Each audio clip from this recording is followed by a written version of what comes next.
we're developing through technology an ability for consumers to measure their own carbon footprint. What does that mean? That's where are they traveling? How are they traveling? What are they eating? What are they consuming on the platform? So individual carbon footprint tracker. This equation has 4 factors, a little bit of multiplication. So you've got a thing on the left, CO2, that you want to get to 0. And that's going to be based on the number of people, the services each person's using on average, the energy on average for each service, and the CO2 being put out per unit of energy. So let's look at each one of these and see how we can get this down to 0. Probably one of these numbers is going to have to get pretty near to 0. That's back from high school algebra. But let's take a look. First, we've got population. The world today has 6.8 billion people. That's headed up to about 9 billion. Now, if we do a really great job on new vaccines, health care, reproductive health services, we could lower that by perhaps 10 or 15%. We recognize different ages for different purposes. We recognize 18 for the draft. We recognize 16 for driving in some states. We recognize 21 for drinking. So we recognize different ages for different purposes. That's all I wanted to say. Thank you, Mr. Chairman. Could I have a second to engage that? Certainly. I'll yield to the gentleman from Kentucky. Would the chairman join me in co-sponsoring a bill to raise the draft age to 21? No. But the chairman feels that their brains aren't fully formed at 18, 19, and 20. The research does indicate that in certain respects, but the Selective Service needs, I mean, if the country needs people, it needs people. It needs people. I'll lead an effective strategy to mobilize true international effort to pressure. America is a nation that can be defined in a single word. I was going to put him, And I'm just sick of seeing him. I know he says he's going to retire. Someone needs to grab that little elf and chuck him across the Potomac.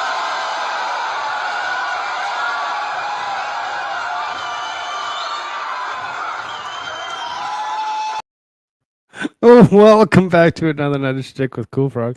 Of course, AmericaShirts is late. Everybody say it. Shirts is late. Because, you know, he just doesn't know how to be on time. I swear, there's always something that causes this man to be late. Not that there's a problem with that, but sometimes there can be. I would say hi to everybody real quick. So we got here. We got Lady Libra. Ish is in the house. Jessica Reloaded. Welcome, Princess. Sparkles. Ashley. TR. Germs. What's up, brother? Amy Gonzalez. Hello. How are you? Welcome. Don't forget to hit the like button for me. You know, like you don't hear that enough from somebody. Memento Mori. Nice and early. That's awesome. Awesome. Good to see you. Good to see you. Look at that. There's AmericaShirts. Hello. Leslie Kohler. Just kind of going through chat real quick. Cheryl M. Super V.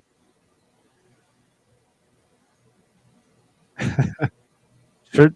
Put on a shirt and get going. I mean, I am the shirt. I mean, you know. They're calling you out because they're like, "Ah, oh, he's late again." I don't have to put on the shirt. I am the shirt. Tonic is in the house. I think I am the shirt. I am the shirt. I know I am the shirt. Therefore, I am.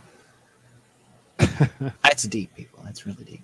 I don't know if you've seen anything that I had thrown inside the show setup or whatever. I didn't get it in there until late. It was an interesting day, for sure.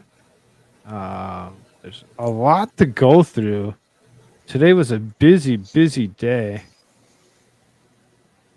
Let's see here. Let's start with this one.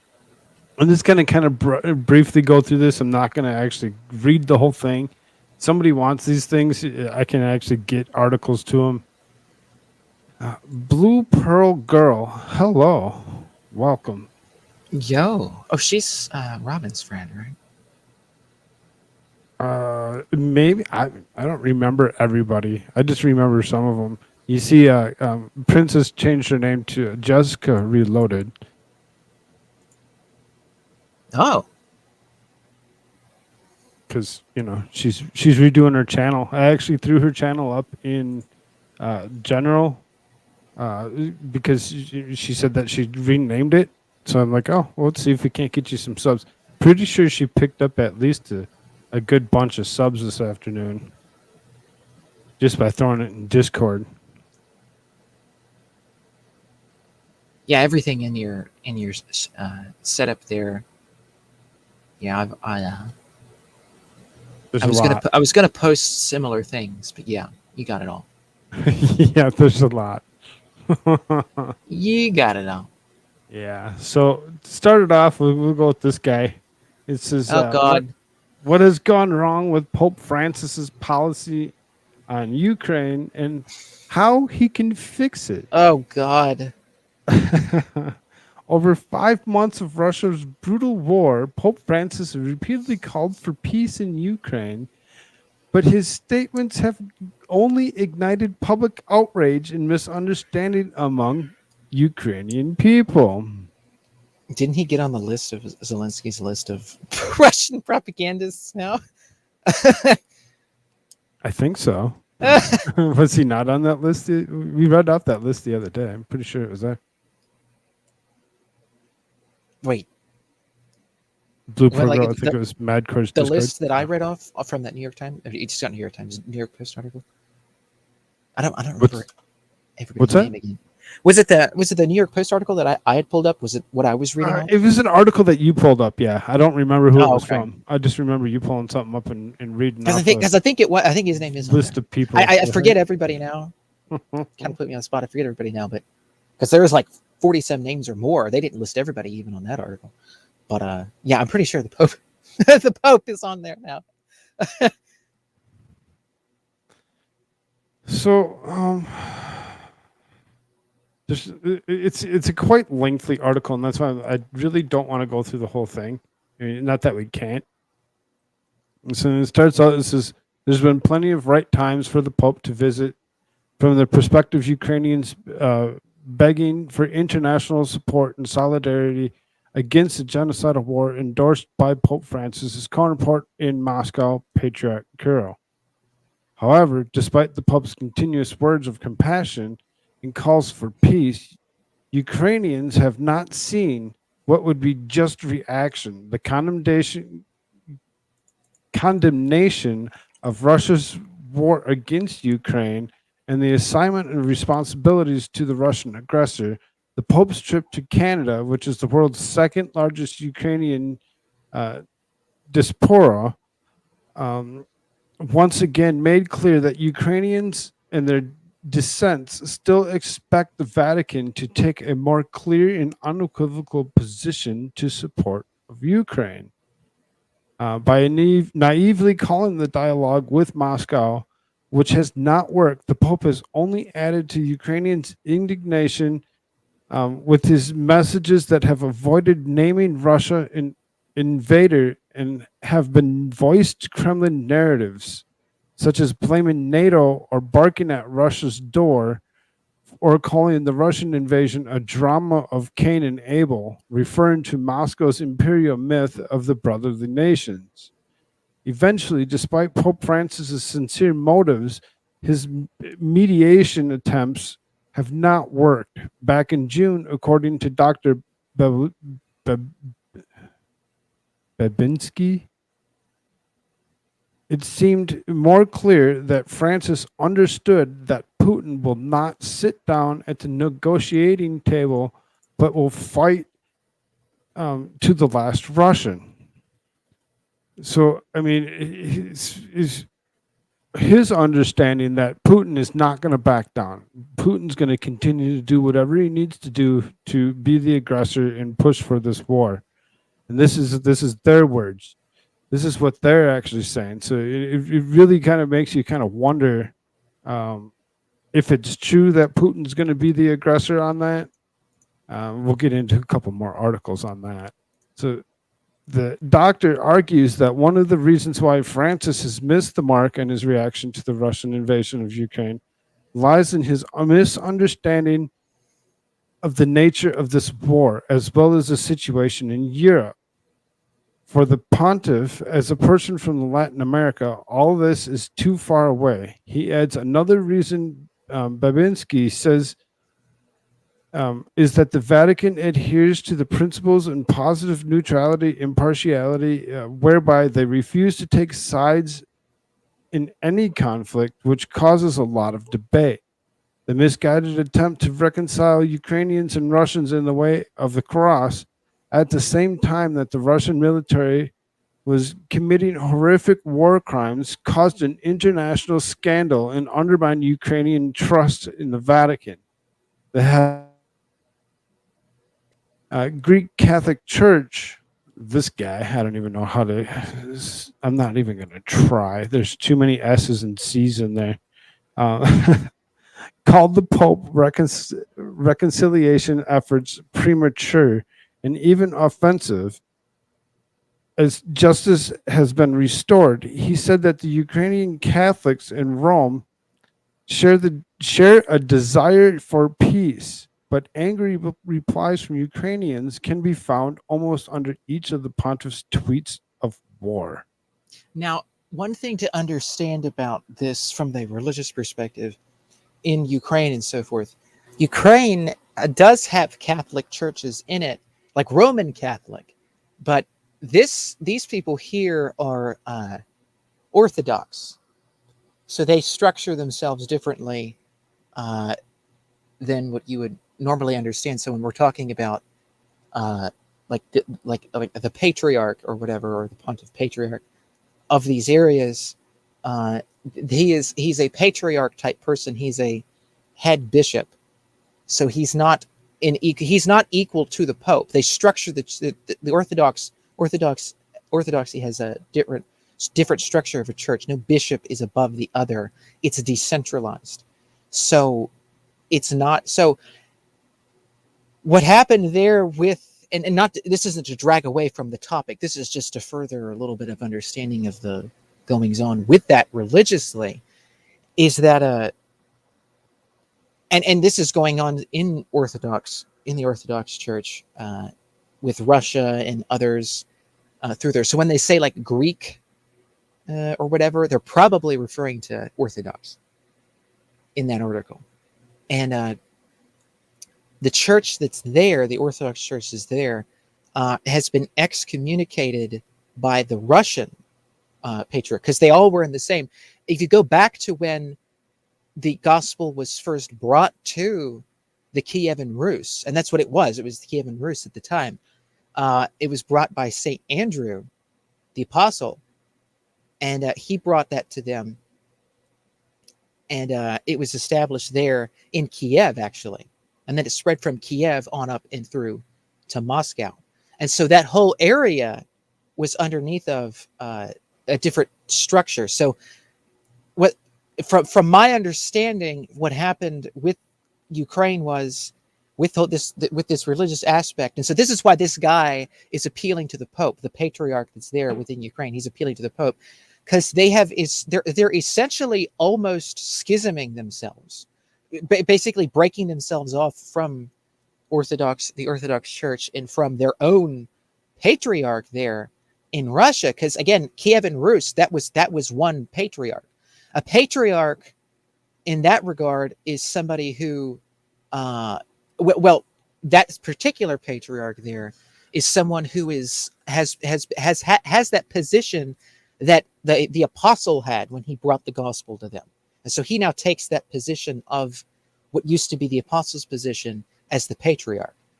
And so he was over top of Moscow and Ukraine. So his whole church governance, if you will, was over top of that whole area of the Kievan Rus, because that's where St. Andrew brought it. That's where he brought it into, and that's what he was the patriarch over. And so that's what's then handed down to the other patriarchs, the laying on of hands, so forth.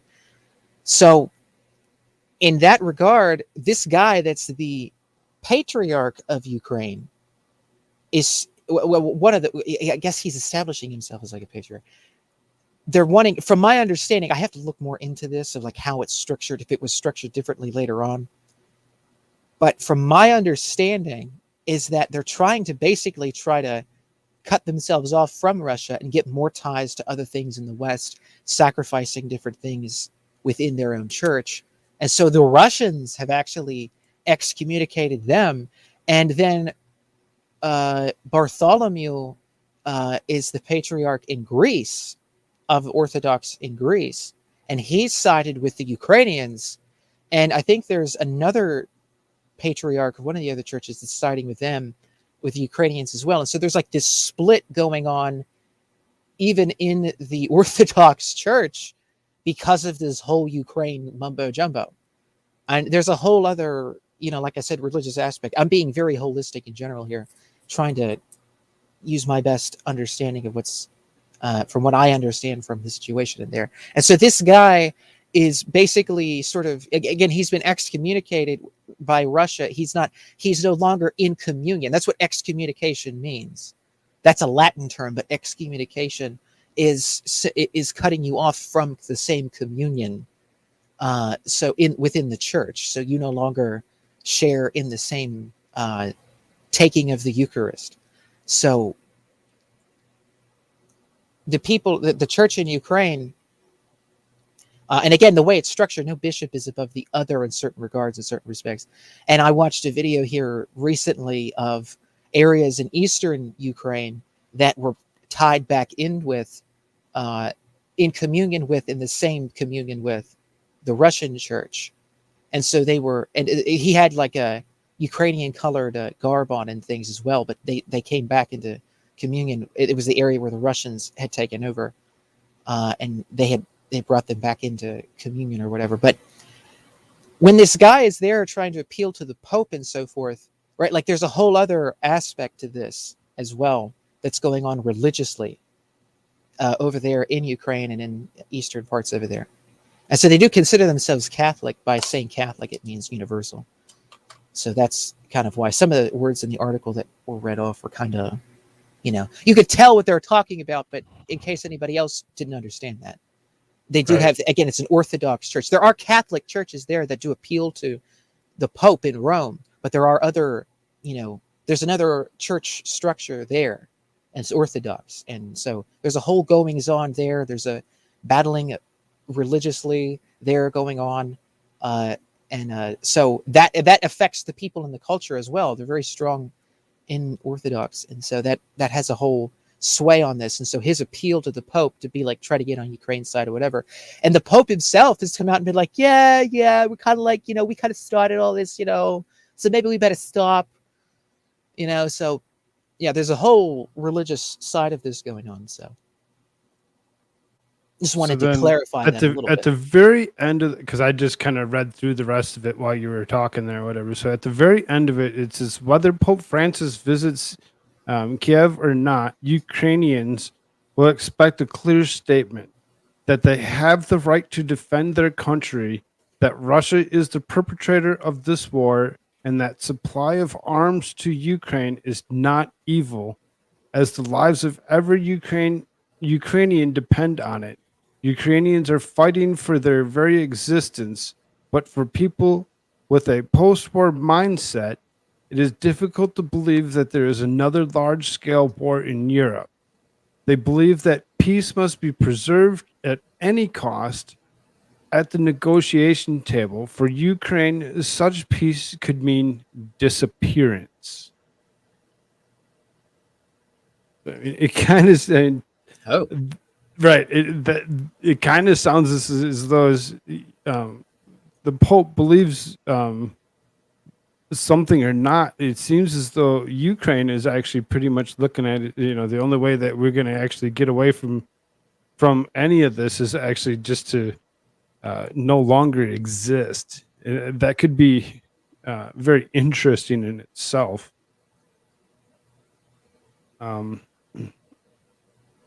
So now we're not going to talk about the $200 billion that the United States has lost in this war so far.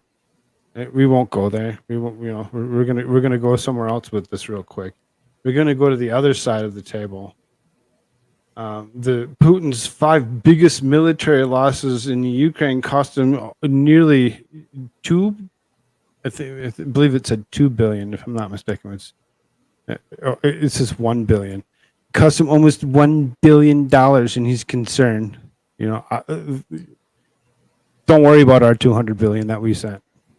We're not gonna. We won't go there. I'm not going to say how long it's going to take for Ukraine to win, but Ukraine is going to win.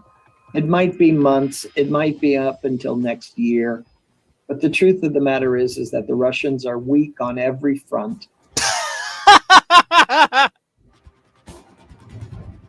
Putin misread Ukraine, misread his own strengths and the strengths of the Russian army, misread the world situation in terms of what he would be able to bully Western Europe to do, misread the resolve of the United States, and misread the quality over quantity question.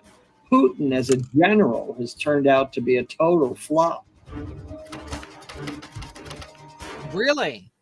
Then why is he winning? And arms are being delivered to Ukraine, both artillery and multiple rocket launchers like the HIMARS. The truth is... Yeah, and like 2/3 of them have been blown off the map.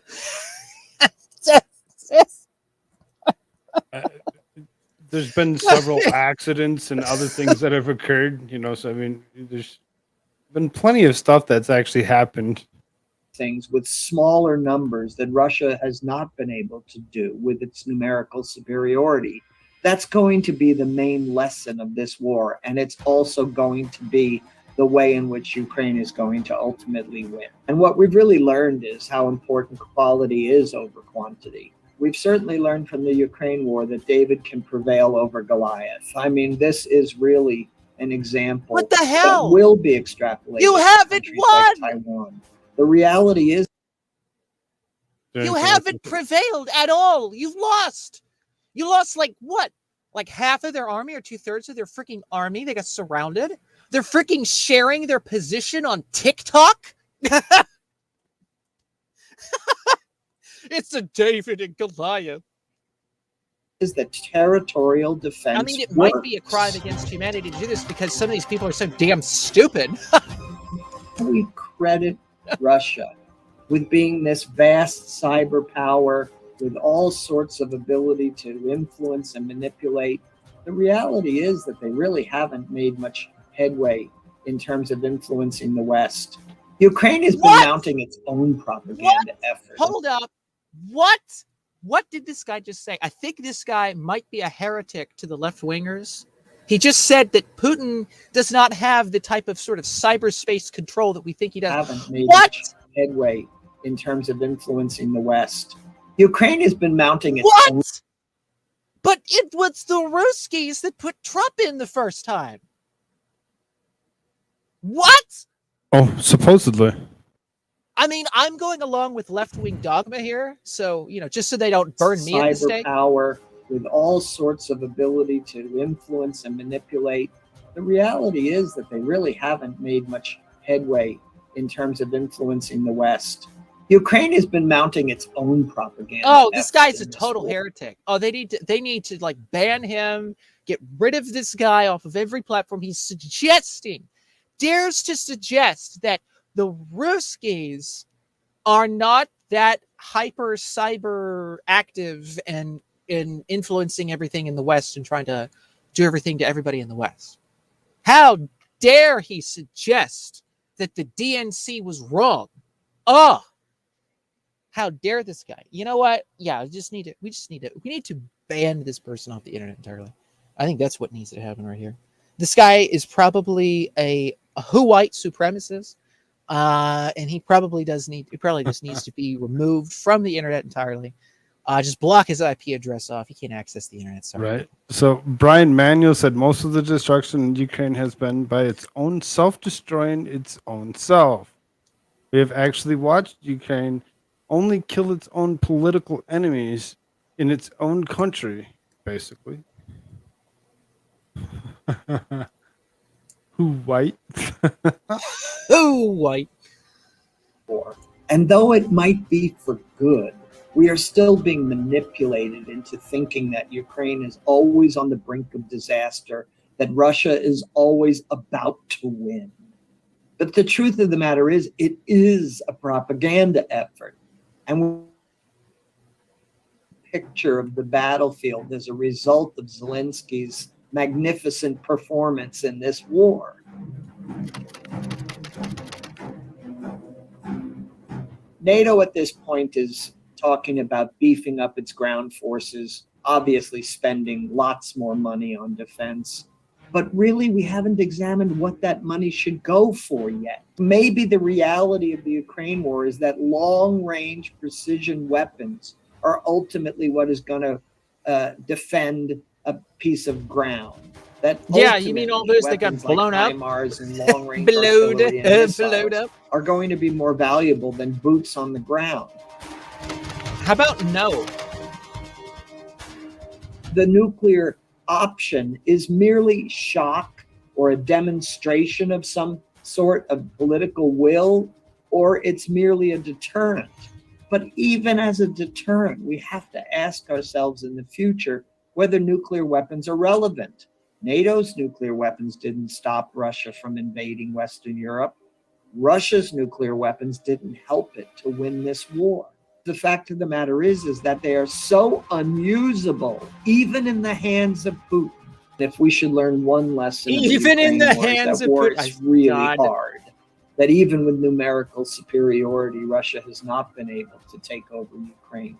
This is going to persist for months, if not even I love how they years, show all of the Russian see military marches, and they don't show all of the Ukraine military marches with their blood and soil flags.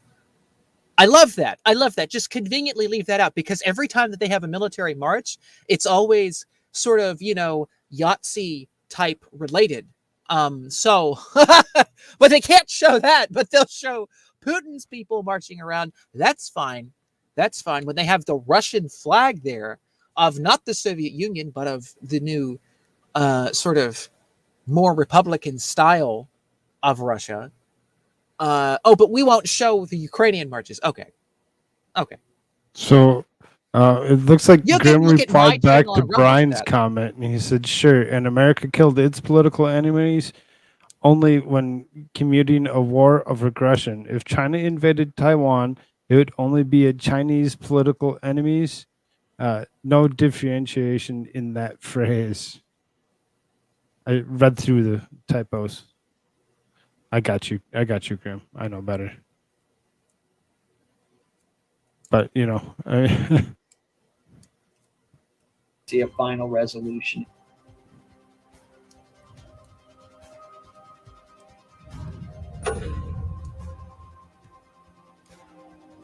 Oh, that was it.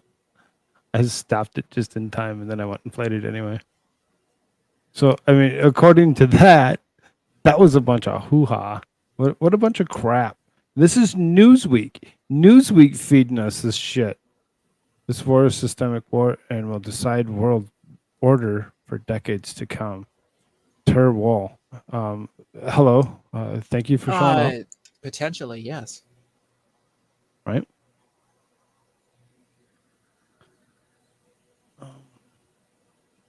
So then, because, Newsweek isn't Grim. propagandish enough for us.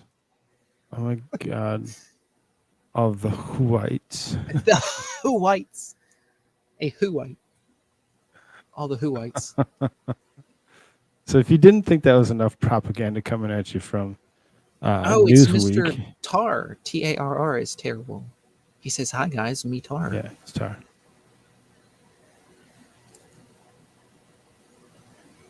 Oops. Need some volume.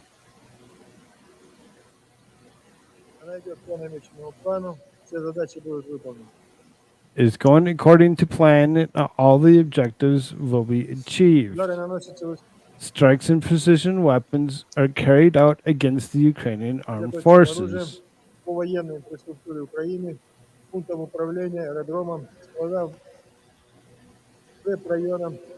Military infrastructure, command posts, air bases, depots, fortified positions, and facilities of the military-industrial complex. Everything is done to avoid civilian casualties. Undoubtedly, it slows down the pace of the offensive, but we do not deliberately. We do it deliberately. So he pretty much said that we do it deliberately, and it really didn't make a lot of sense. You know who I was kind of wishing was actually here? Who? Because I figured that she'd be able to actually say, no, that's not what he said. Is she Hawaii? No, I'm just kidding. I said, No, said it further. stop it. she's our I'm our fellow sorry. Ukrainian. That's the fun one. Is she understands Ukrainian. She says that the differentiation between Ukraine and English is very, very hard to actually, because usually they, as opposed to saying what the people of Ukraine say, they say what the people of they use the Russian words, and there's a difference between Ukrainian and Russian speak, according to what she has actually told me. So that being said, it kind of makes me wonder if what he actually Koolfrogg, unfortunately, I don't have enough of the history degree to try to understand the complexity of the Ukrainian-Russia conflict. All I know is nobody has a moral high ground. You can go watch all of my Rumble videos for that, because I explain all of that. TR, hop over there if you want to know. Right. I mean, there's quite a bit of information around that you can actually go and you can view it from one side or the other, and you can see what the differences are, and maybe come up with a maybe more educated guess than myself even. Short order cook in-house. Hello. What is that? How are we? So the last 3 days, which is full of events from Jonka to all the airports that the Ukraine's partisan got, gives a lot of hope. It all says that that are in a situation where Putin is already lost, of course, but we have not won yet. So I mean, he's pretty much saying that Ukraine's going to actually win. Oh So, my God! You got one of them saying that the only way that anything is going to happen is if you off of the article with the Pope in it or whatever, is the only way anything is going to actually happen is it was with the disappearance of Ukraine in a whole, to the next one saying that Ukraine's going to win. So it's like, okay, from one side of the propaganda list to the next, which is actually more accurate? What are we going to actually believe? Do we believe any of it at all? Is it all propaganda from both sides? I mean, it's pretty well observed even by Western sources and by other sources there that, I mean, Russia is winning and they're all backing down. I mean, this is just objectively the case at this point. I mean, you can just look at the battle map and see that, yeah, they're not winning anything. They're losing every freaking time. They've already lost all the ground. They've already lost almost all of the East.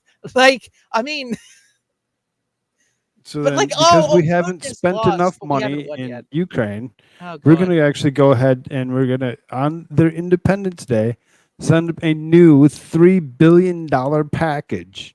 Happy why? Birthday! Because why not, right? Happy birthday! Here's Here you go. $3 billion for you. I'd like to have $3 billion for my birthday. I think that'd be nice. Wouldn't that be cool? Right? I mean, I'd just take be like, one. Just be like Joe Biden walks up to your door with a check, and it's just like "Happy Birthday." It's like, Yeah, oh, I'd take one. damn. I'd be fine. I don't need three. But right, whatever. Right, exactly. I take half of that. I take 2/3 even, for God's sake. I take a quarter, for God's sake. I mean, you're right. Any of it, exactly.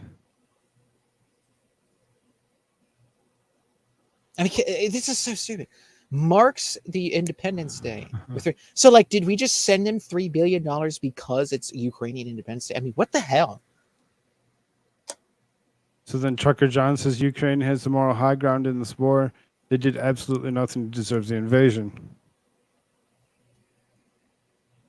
Okay. Check out my Rumble videos. Right. TR says Frogman and Shirts are talking about important international global politics, and we're chit-chatting about candy.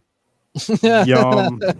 I've seen Divinity say something about that Three Musketeers. You know, Three Musketeers, candy, man, you know. But, you know, while they're, you know, $3 billion package, here, let's see what's inside there.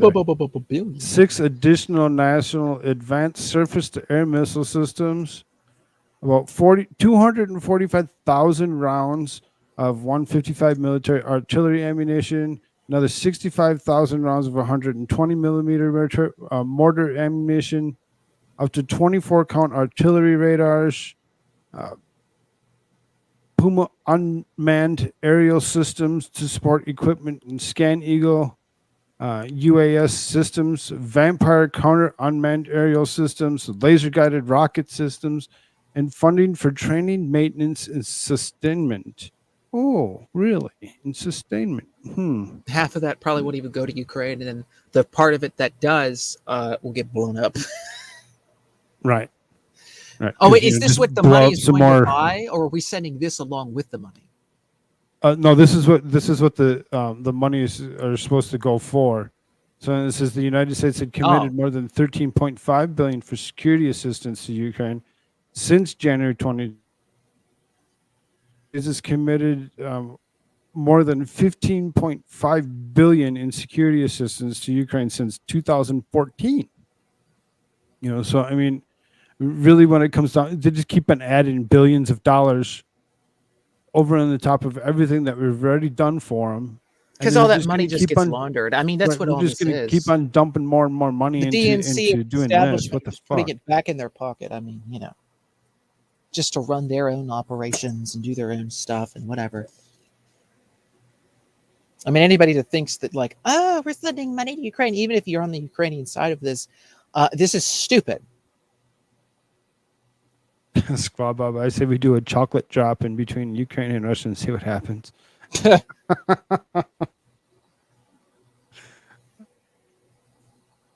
mean, yeah, it's better than a tactical nuke like Liz Cheney wanted. And freaking Dan Crenshaw, like, that's just a tactical nuke. It's just a tactical one, folks. It's nothing big. It's just a tactical nuke. You know, it's just a nuke, but it's tactical. It's just a little smaller. You know, it's fine. It's fine. It's totally okay. We can tactical nuke. It's fine. So I've seen this number increase several times today on this particular incident. So it does mark the Independence Day of them or whatever, but it says that 22 people, I've seen 15, I've seen 18, now I see 22. So at least 22 were killed in a Russian strike and a rail station in Ukraine's Independence Day. So this is rocket attacks. In this particular city wounds 50 people in the country, marked 6 months since Moscow's invasion. You know, they're just going to continue to, you know, attack civilian life. They're really not like fighting other military might. It seems that there's an awful lot of civilian lives that are being handed a new one or whatever and being removed from the face of this earth. Well, what's the context of all of this? I mean, you know, context does matter. I mean, again, if you go look at my videos, folks, on Rumble, the Ukrainian Yahtzee people constantly are taking positions within civilian areas and shooting things off at people. That's well known. The Western media doesn't like to admit that, but they've been slowly admitting some of those things over time. Not all of it, but they've been slowly starting to admit these things. Oh yeah, that went on here in this location, or that went on here in this location, and that was misconduct on the Ukrainian army and whatever. So they don't say it across the board, but they're starting to leak that out. So you can see that was in the west of Donetsk in eastern Ukraine there. So Again, it seems as though a lot of the fighting's been done in those few areas that are, potentially looking for either liberation or to actually join Russia. I mean, Which why I would know Russia there's bomb the people that are allied with them that want to literally join Russia? I mean, like, that doesn't make a whole lot of sense to me. It really doesn't. It makes no sense whatsoever. But we're going to continue to go along with that, and say that's what it is because that's what they want us to believe.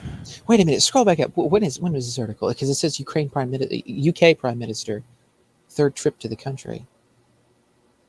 I mean, this was August 24th. This was today. Right. Well, Like I I thought- said, it Is marks Boris still there? today's as I thought he left. Independence Day. Oh, see, it actually goes through, and it actually here's the Oh, Joe they're just going Biden over the announced the $3 background. billion. Here's Ukraine Prime Minister Boris Johnson is the third visit to the country since Russia invaded. Urged international he's just community to visiting stay the independently. course and support the Ukraine, or for Ukraine. He also told Zelensky that Ukraine can and will win the war. Oh God. Right, exactly. So I mean, there- all this is doing is just killing more Ukrainians for a war that they'll never win. That NATO was the instigator. So, like, the NATO side is just using all of these people to, like, stir them all up and be like, yeah, do this, do that. And then all of these people get killed. And they don't care. They'll just continue their little CIA operations over there and all the rest of their kind of stuff. And they'll just use their people and just keep throwing bodies at the front line. So here's one from Just the News. U.S. Embassy tells Americans to leave Ukraine, immediately seek cover should sirens go off. The U.S. Embassy in Kiev warned Americans that the Russian military plans to targets in government buildings and advised them to leave the country if possible. Wednesday will mark Ukrainian Independence Day, and analysts fear Russia will mark the occasion with renewed offense. The embassy of Kiev told Americans to leave the country, now using privately available ground transportation options if it is safe to do so. The State Department on Monday told Americans still in the country to immediately seek cover should sirens go off. If in a home or building, go to the lowest level of the structure with the fewest exterior windows and openings, close any doors, and sit near the interior wall away from any windows or openings. Russia currently controls a swath of territory in the south of Ukraine, extending from the eastern edge of the oblasts all the way to the outskirts of Kharkiv. Russian forces took control of all of Luhansk following the Ukrainian retreat from the region at the end of June. July and August have thus far seen Moscow make few territorial gains. In Kiev, the government has banned public gatherings to avoid presenting the Russians with attractive civilian targets and warned that Moscow may try something particularly ugly during the holiday week. The warnings come from the Russian military faces political pressure at home to speed up the conquest of Ukraine following the deadly car bombing over the weekend that killed Daria Dugina, the daughter of the prominent Putin supporter Alexander Dugin. Russia had blamed Ukraine for the attack through Kiev, denies responsibility. Of course they do. Ukraine's always going to deny responsibility for anything. But why they had to actually put that at the end of the article that the Russia has blamed Ukraine for the attack? Oh, I wonder why. Why would they do that? Koolfrogg and Shirts, Boris Johnson will remain the prime minister until a new one is elected. The new prime minister will be announced on September 5th.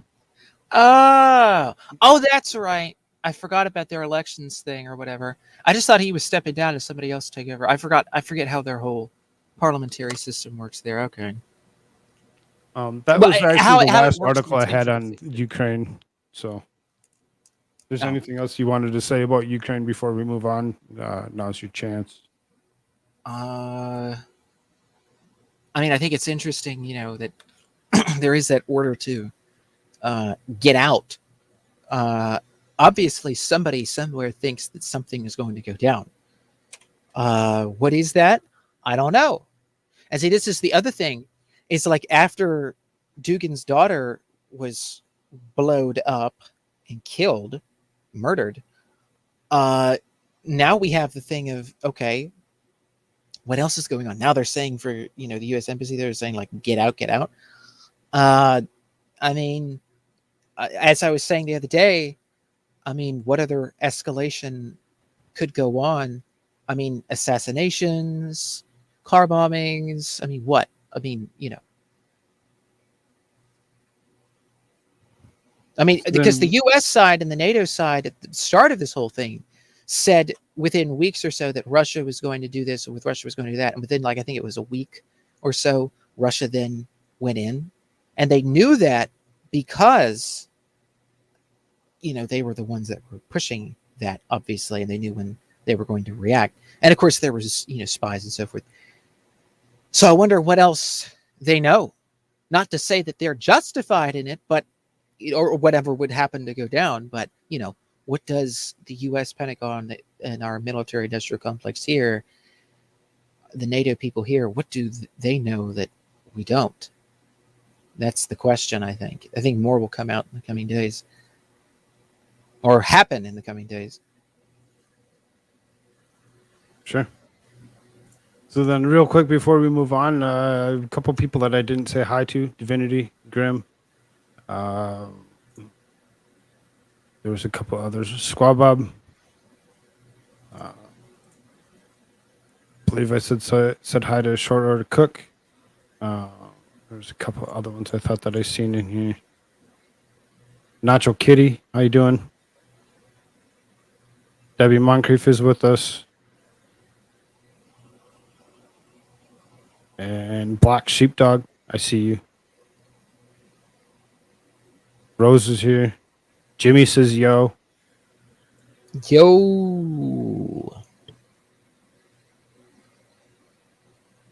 All right. Oh, let's pull this up.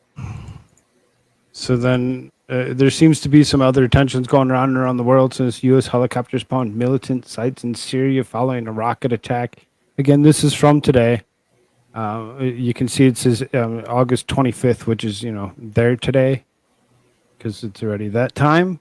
So this is U.S. forces and attack helicopters respond Wednesday to rocket attacks in Syria, destroying vehicles and equipment, killing as many as 3 Iran-backed militants, according to Central Command news release. Several rockets landed on 7:20 p.m. local time inside the perimeter of the mission support site, Conoco, and northeast Syria.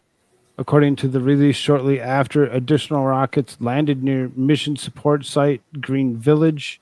One U.S. service member in the mission support site, Conoco, was treated for a minor injury and returned to duty. 2 others were evaluated with minor injuries and release states. We are closely monitoring the situation, says CENTCOM Commander General Michael Eric Kurelia. Said in the release, we have a total spectrum of the capability to mitigate threats across the region, and we have every confidence in our ability to protect our troops and coalition partners from attacks. The U.S. response was proportional and deliberate. According to CENTCOM, the United States does not seek conflict with Iran, but it will continue to take the measures necessary to protect and defend our people. The U.S. response to the rocket attacks following airstrike Tuesday in Syria on sites associated with Iran's Revolutionary Guard Corps, according to CENTCOM. Those strikes targeted a camp run by Shiite fighters from Afghanistan and killed at least 6 Syrian and foreign militants, according to the Associated Press.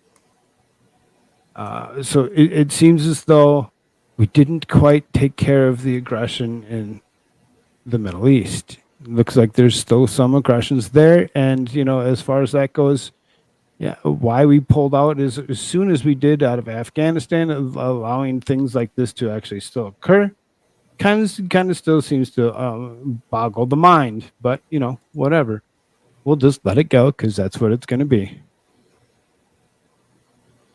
If we impeach Joe Biden, if we only impeached Joe Biden, if we just if we just threw that out on the House floor to impeach Joe Biden, did I say that right? Impeach Joe Biden? I think I did.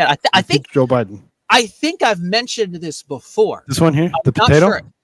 Yeah. The potato, right? You know, impeach the couch vegetable, the potato. Absolutely right. Jessica says the Middle East will always have conflict. Yeah, there seems that they seem to always have some kind of conflict going on. I find it interesting under the predecessor of the United States of America right now. That it seems to be that he had garnered some support from other countries, that he actually created peace amongst many countries, which gave him 4 nominations for Nobel Peace Prizes, which we have the tendency to forget about because it's like, oh, it was Donald Trump. We always forget about things that happened with Donald Trump.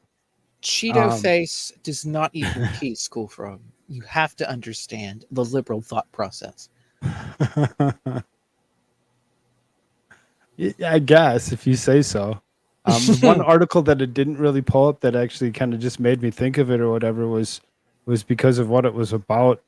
And it seems as though they're actually starting to, because of the way things are actually happening with the Koof, that they're actually going to go and point fingers back at the predecessor and say, oh, he's the one that sped up the process of pushing jabby jabs to the masses. Oh, really? You don't say. Let's go ahead and let's point the fingers now, because for the last 18 months he had nothing to do with it. It was all it was all good. It was all on it's just ridiculous how they point fingers and then forget about things and then say, oh, wait a minute. Yeah, like blame it. I had to look away there for a second. You're saying blaming Trump. They're blaming Trump for the jabbies? For the jabby jabs, yeah. And see, this is the thing, ladies and gentlemen, right here. And I just wanted to clarify that because I thought that's what I was doing there. I was looking at something else. Something else popped up on my freaking computer. Trump has to back away from the jabby jab. Like, he has to. And he has to do it like right freaking now. Because this has always been the plan, is to try and make him look bad as a result of this if anything happens to go bad with the jabby jab. So he needs to back the hell away from this, and because he's not a doctor. They're already turning around. They're already trying to blame him for it and say, oh, it was his fault. It was his fault that these jabs actually occurred and whatever, and so it's to make it sound the like mandates, the whatever, right? Like, and he needs to clarify all of the mandates, all of the interesting things that are coming up. Because there's an article that I have here that YouTube is releasing some strangleholds off of all of us creators. Trucker John. Biden got us out of Afghanistan. Trump said he would, but didn't. He also said that he would actually do it slowly and he'd actually bring them home safely. He got it down to like 2,000 troops and under before we had like, I don't know how many. Now it's 300 million per day we're not spending. Thanks, Joe. Yeah. Oh, yeah. 300 million a day that we're not spending. We don't worry about the billions that we're sending to Ukraine. We don't care about that. And how about we only care about the 300 million that we're supposedly saving from that or whatever, which is causing things like we just seen off of the last article. But we didn't save any money. We didn't save. We lost billions in what is it? I think how many? Wasn't it like $2 trillion worth of the highest tech military equipment over to the Taliban? We just left it there for them. That was actually most likely sold to other countries, so that all these other countries know exactly what our might is about. I mean, we have some left. Obviously, we have some left over. But I mean, like they have like, what is it, like $1 trillion or $2 trillion worth of all of this equipment, the newest stuff, the newest tech, and we just left it there. We're not saving anything. We just lost all of those assets.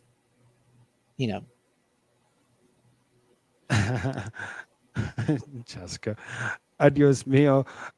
But didn't Biden, and she means that she says bite it. And yes, I mean bite it.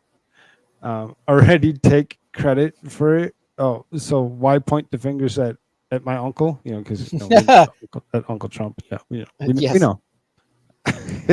Well, because that's the whole thing, right? Is to try to throw it at him because, oh, well, it started under him. So if anything goes wrong, oh, yeah, sure, or, well, it gets seen as being bad, which obviously it was going to, right? They'll try to throw it at that side of the aisle and whatever.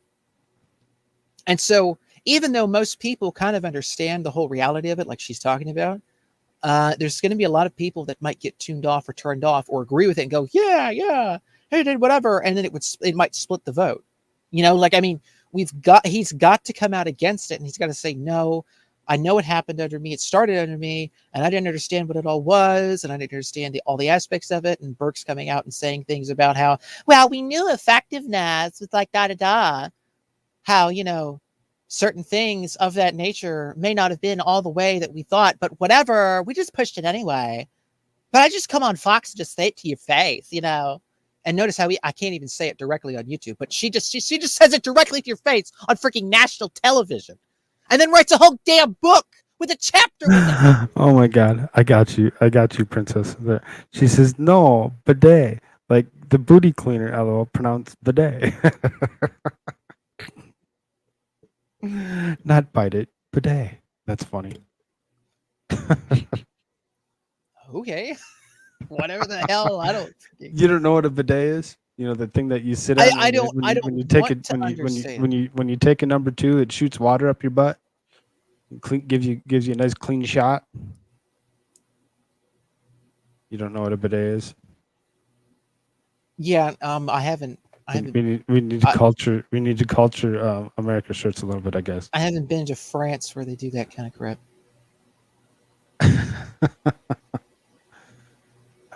TR says, Koolfrogg, from my understanding, the gear left in Afghanistan wasn't the best of the best. It's expensive, but don't get me wrong.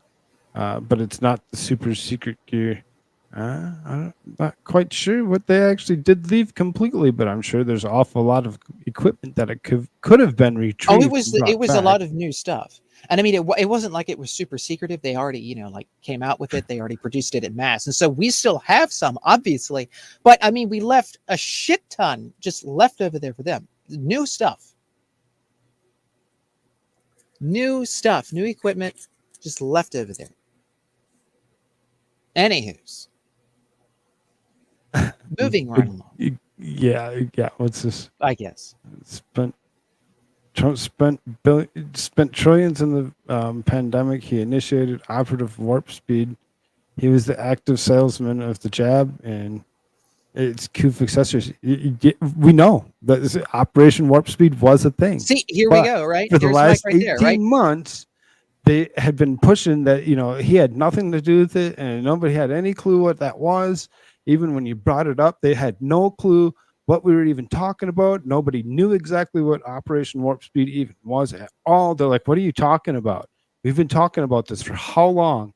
And they've seriously been throwing it at us like we had no clue what we're talking about.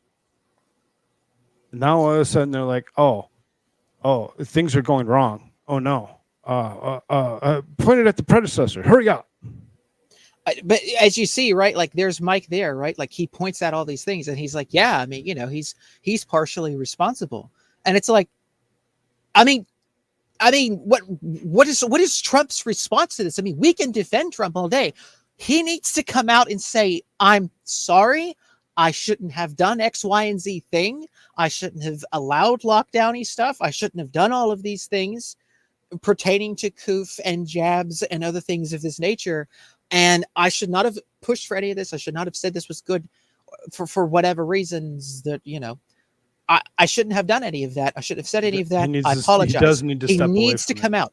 He needs to separate himself from this now, because as we just saw in the chat there's Mike there, and he's connecting the dots in his head, and he's going like, yeah, I mean, and it's simply, it's not true. But again, as I said, people will come to that conclusion.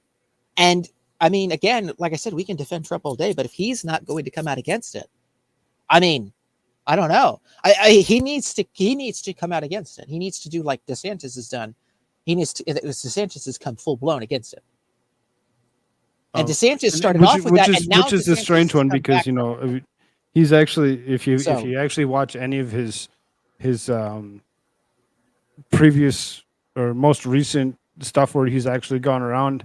I don't know if he's done it most recently, but I know he did it a couple times. He did it at CPAC, and he did it a couple other places where he actually does boast about his Operation Warp Speed, and he gets booed very large by that crowd for actually pushing Trump.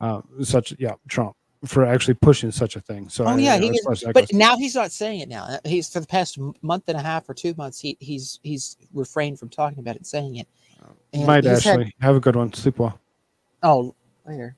She's There having some issues. She needs to go lay down. Yeah. Yeah, he just needs to separate himself from this because this is not going to look good. He really This does. is going to be bad. Bolsonaro in Brazil has done the same thing. He pushed for it. He thought these things were good, and all these things were not the way in which they were presented, and so he's come out against it. DeSantis was the exact same way. He's come out now. Now he's come out full blown against it. Trump needs to follow suit, or else people are going to think things and assume things. And without Trump saying yes or no to whatever, I mean, he just can't stop talking about it. This is a huge deal. This is a major deal. Big deal here. Like, he needs to come out against this. Pure and simple. Just real quick, so then, what's up? and yeah, hello, ID. Hello, Mimsy. How you doing? And Brian says, and AOC was the first one to come out and say, we need to embrace this and not the racists in China, racist to the Chinese, and not close the borders and just accept the virus with open arms. Literally, she did. There's no doubt about it. She did. She actually said, we just need to accept it. There's nothing we can do. No wall's going to stop it. He needs to admit to himself that this isn't the greatest judge of characters. Stop getting suckered in by people because they like Trump. So it means they're good. I mean, they're doing a lot better job with that, though. I will say, he's doing a ton better job now. Him and his team are doing a much better job with that. But yeah. Yeah, again, so there's ID. He says he got bad advice. He needs did. to admit the shortcoming in He need to a get Jared mature way. Kushner the hell out of there. He really does need to his son-in-law fess up to what That he was actually bad. did and say, well, It was one I'm good sorry. thing that he helped with. I'm and sorry. that was the Abraham Accords. That was it. Brush it off. We're done with this. Well, right. I mean, that's what you do. TR says the governors were the ones initiating the lockdowns. Trump could have given rhetoric against it, but it was actively tried to stop governors. Could have been full-blown constitutional crisis.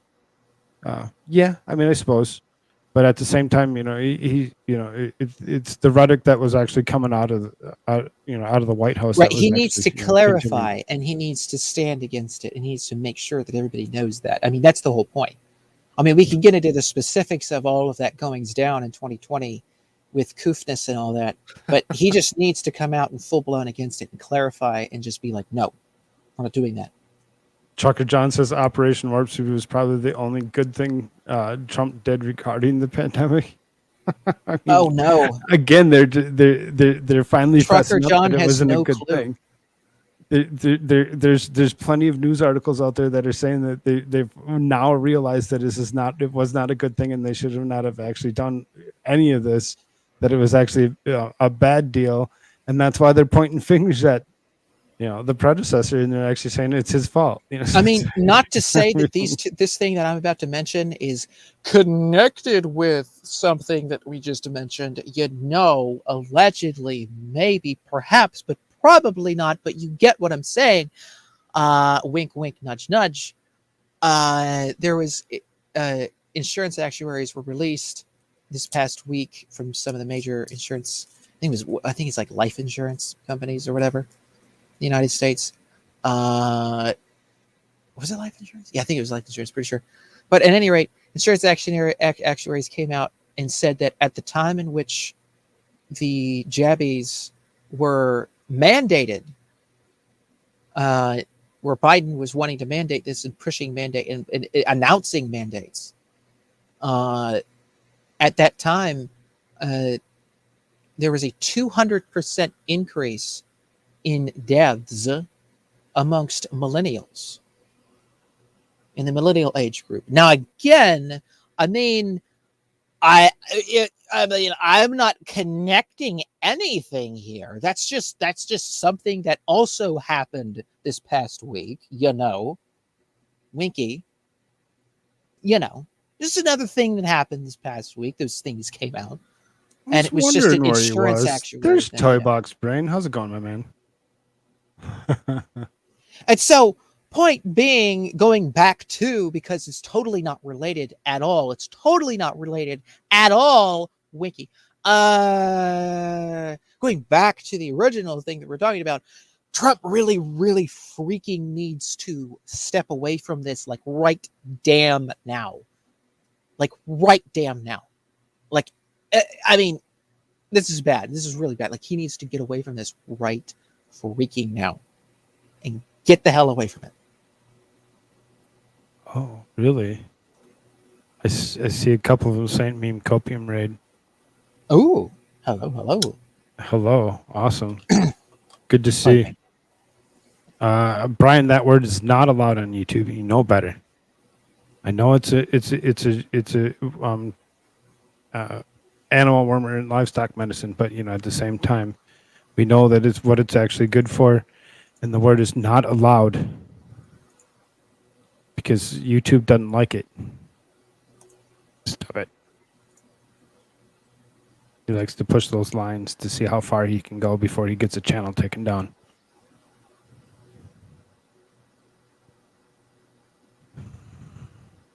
Just saying, I know. We know exactly what it's good for, but at the same time, we can't actually go there. Was it removed? I removed it on the YouTube side. Oh, okay. Yeah.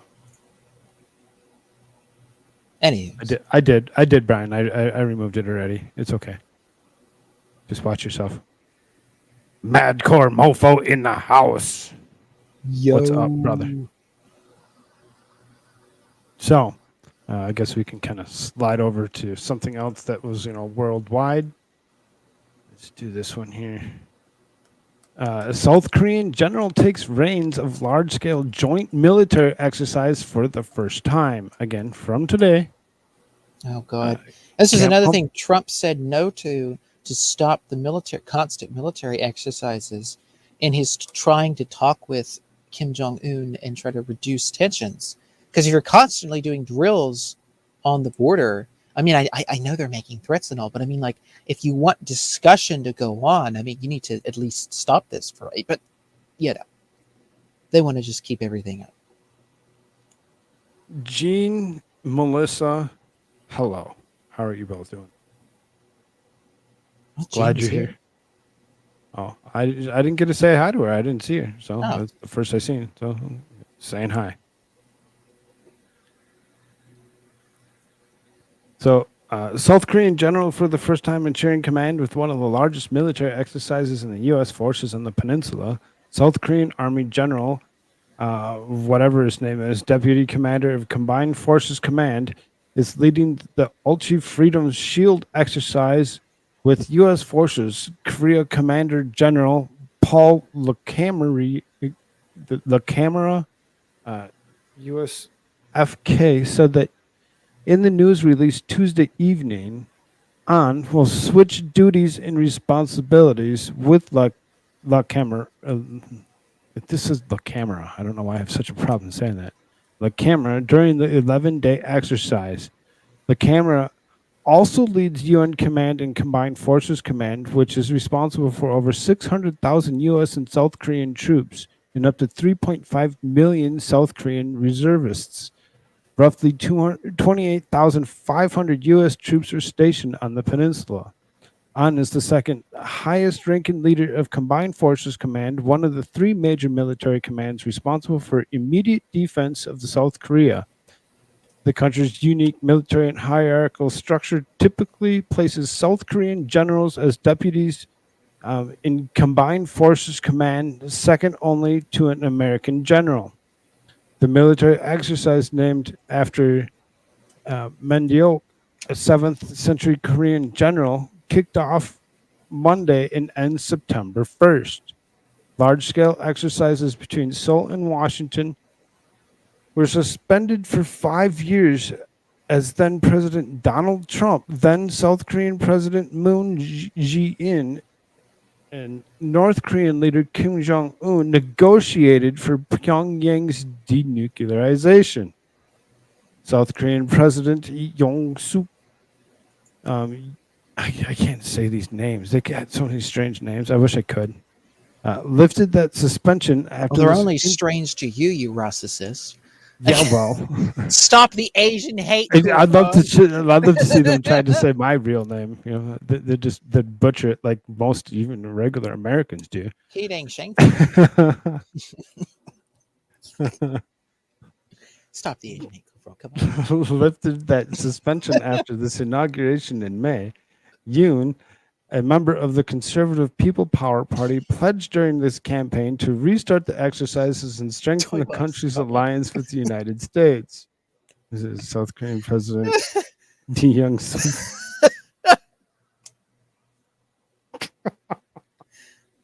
Oh God. I mean, people just keep the jokes just write themselves sometimes, you know. Neither U.S. FK nor South Korean's Ministry of National Defense have disclosed how many troops are taking part in the exercise. Previous large-scale drills consisted of about 50,000 South Korean and 17,500 American troops. Defense Secretary Lloyd Austin agreed with South Korea's then Defense Minister Soo Wook last year to save the South Korean general lead Combined Forces Command with his American counterpart during the exercise, according to the release. South Korea's military structure retains its decades-old ties to U.S. military due to the 1950-53 Korean War ending in the armistice rather than the peace treaty. South Korea took control of the peacetime military in 1994. However, U.S. military authorities still persuade souls in a conflict. The joint exercise is just one of the several requirements, most of which are classified, South Korea must satisfy before the U.S. transfers wartime operational control of the military. A successful performance by South Korea's military during the exercise would not necessarily result in quick return of wartime operational control to South Korea, according to Professor Hwang Zhao of the Hankook University of Foreign Studies in Seoul. The way I see it, the transition will be very difficult. Even if South Korea earnestly talks about the desires for change because it's a political issue rather than a military issue, it will probably this transition being made. Said this person on the phone to Stars and Stripes themselves. This is Stars and Stripes is the article where the article comes from. This is the North Koreans state-run news outlet, whatever the heck that word is, or the other, or with our people on Monday criticized the U.S. and South Korea for partaking in the most adventurous actual warfare exercise designed to invade its country. Yay! How could anybody see a terribly dangerous tumult playing with fire at the front door of a person's home? Military drills committed by the invading forces surely have military responses corresponding to them. So, sounds as though we may, they're going to be doing exercises. The U.S. and South Korea are going to be running exercises around the Korean Peninsula, which could possibly, bring up tensions with China. So, I mean, if you go ahead, let's see if we can't push more tensions. What's this? What do you got? We have new information now also on the plane crash. KTVU has just learned the names of the 4 pilots who were on board the flight. They are Captain Sum Ting Wong, Wee Tu Lo, Ho Lee Fook, and Bang Ding Ao. The NTSB has confirmed these are the names.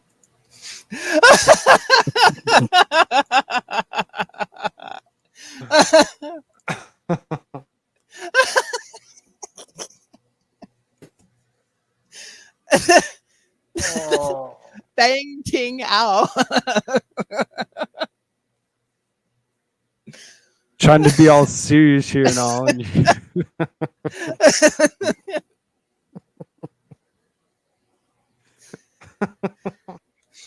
Anywho, Kim in the chat. Something wrong. We too low. Look what she said. She says, "Wait, what? She seriously reported that news?"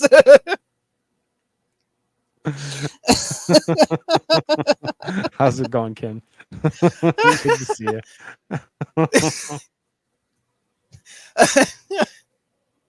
Melissa Jane, I can't stop laughing. Trying to give you some serious news here, and you're all gonna just laugh at it.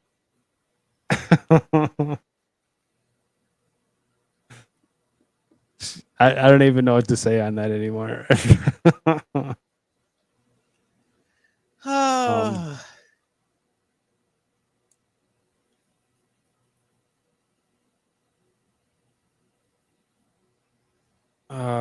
Let's see, where was it gonna go next? There you go, Kim. Oh, here's this one. Okay, so there's a young man that had lost his life in Kabul, and this mom, this comes out of Red State. This mom here, says Gold Star mom, whose son was killed in Kabul attack, has a message for Joe Biden. So then when you actually scroll through here to find the message to Joe Biden, it says, he interrupted me and started talking about his son.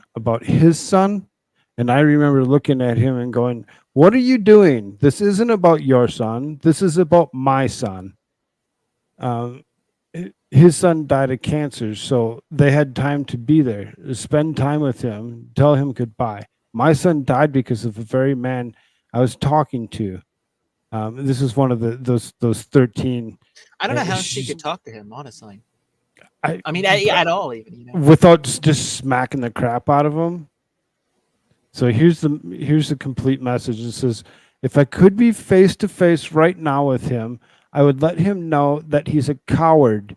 I'd let him know what a horrible job he's doing. He's a failure. He's always been a failure in everything he's done. He's always will be a failure. I would call him a traitor. He's also a traitor. I would let him know what a very disrespectful human being he is. 13 kids gave up their lives for this country, and he wouldn't say their names. Now I don't want him saying my kid's name. I don't want my kid's name ever coming out of that mouth. I would let him know that he has showed what a coward he is when he immediately made sure that everything about Kabul disappeared. And it wasn't talked about anymore because he doesn't want people to know. He's destroying lives and our country. That is the straight up words from this lady to Joe Biden. Anybody could ever come up with is that exactly. He's a worthless piece of crap. And that's what she called him out for his crap. She refused to actually say and again, we can talk about the military, anything about this, and he brings up his own stupid ass son that died from cancer. I don't care. I really don't. It doesn't matter to me. You know, you're gonna killed them. Right. Biden. All we care about is you killing these 13 people by pulling out of Afghanistan when you did. The way I'm glad that she finally confronted him and actually said something. He deserves and we can talk know. about the military equipment, but 13 of these individuals were killed. Other Afghans were killed. Multiples of people were killed in all of this, lost their lives, and people that were trying to, that were vetted people. And we talked about this at the time. I think we did we? Or talked about this afterwards, I guess. Well, did we talk about something? I mean, well, anyways, but point is that so many people were there that were vetted. Tons of people that were there that were vetted, wanting to leave, wanting to get off the ground and get out of there. Christians, other ethnic and religious minorities as well. And they wanted out, and they were all vetted, and they were all being taken there by humanitarian organizations to the airport in Kabul, and they were denied. And then that very gate where they were told to stand there and wait, the U.S. government knew that there was a bomber coming through, and they let him come through, and they let him blow up. They let him blow himself up and kill a bunch of people. Children, women, a whole bunch of people. I mean, so many people died, lost their lives for no damn reason. The whole thing was a giant shit show, and it should have never happened. We lost American soldiers. Other innocent people were killed. They were told there were people in the air that had taken off that were denied entry into the U.S. They didn't want them because they were vetted Christians. They didn't want them. And they were told freaking Macedonia was a country that was going to take them. And the United States State Department called them up and said, we don't want these people in Macedonia, in any of these places. We don't want them fleeing. We don't want them escaping. You're not going to take them. And so they said, no, sorry, U.S. has threatened us. We're not going to take these people. And so they had to turn the flight around mid-flight and go back on the ground in Kabul and to unload.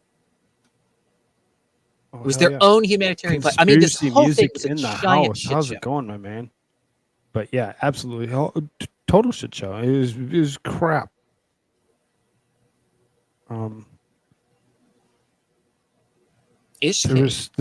There was something that come up in here that I thought was kind of interesting. Then I seen conspiracy come in here, and I felt the need to actually say hi.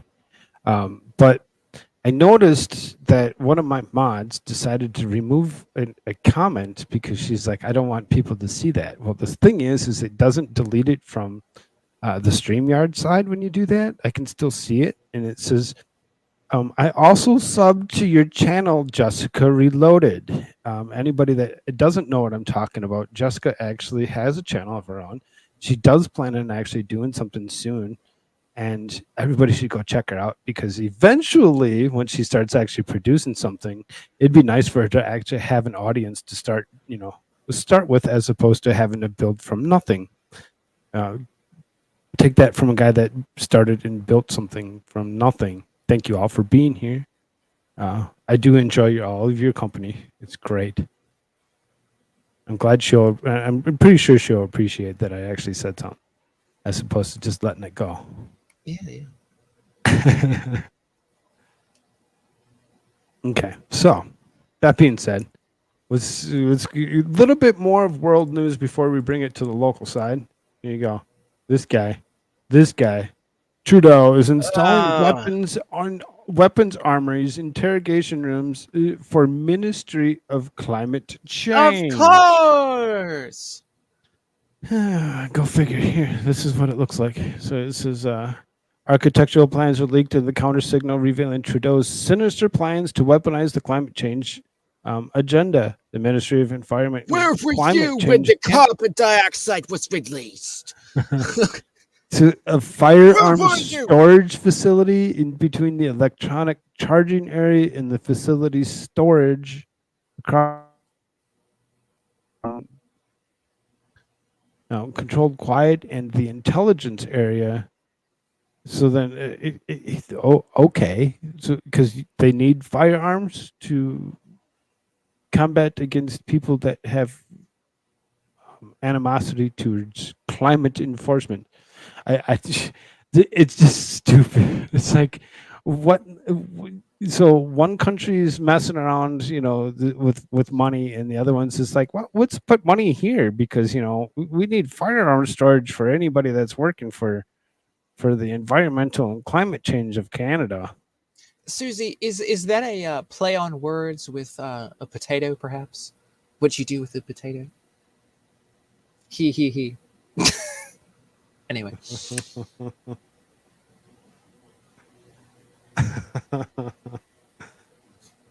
Koolfrogg, I love you, but look at mod chat.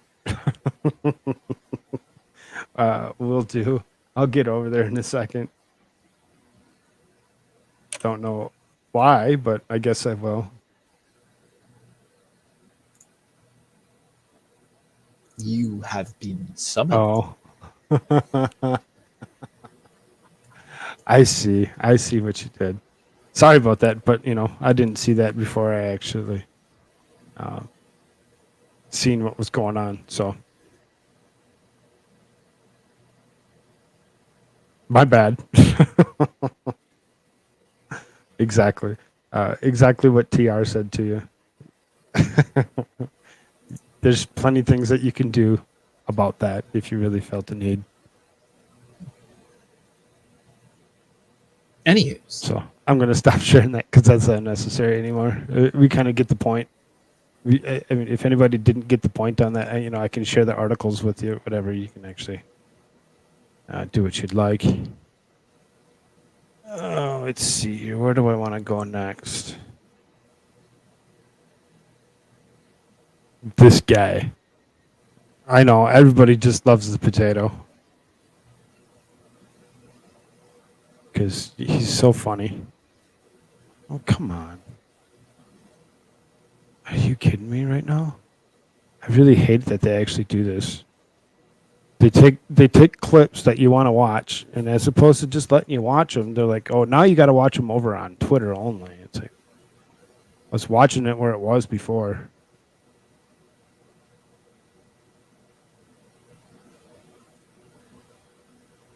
So Joe Biden had his little remarks that he had made today about the student loan forgiveness plan.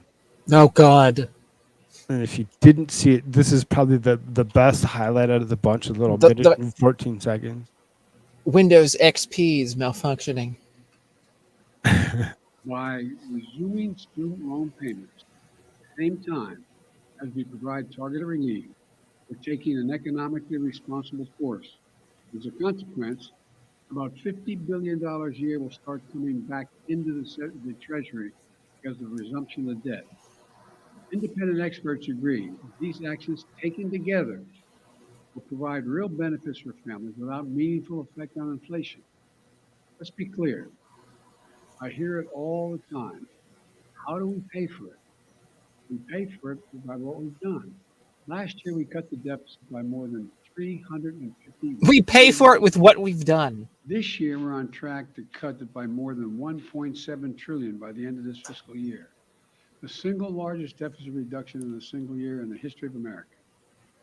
And the Inflation Reduction Act is going to cut it by another $300 billion over the next decade because Medicare will be paying less for prescription drugs, and over $1 trillion we added out for the next 2 decades. The point is this: there's plenty of deficit reduction to pay for the programs, cumulative deficit reduction to pay for the programs many times over. What was that? Cumulative deficit reduction to pay for the programs many times.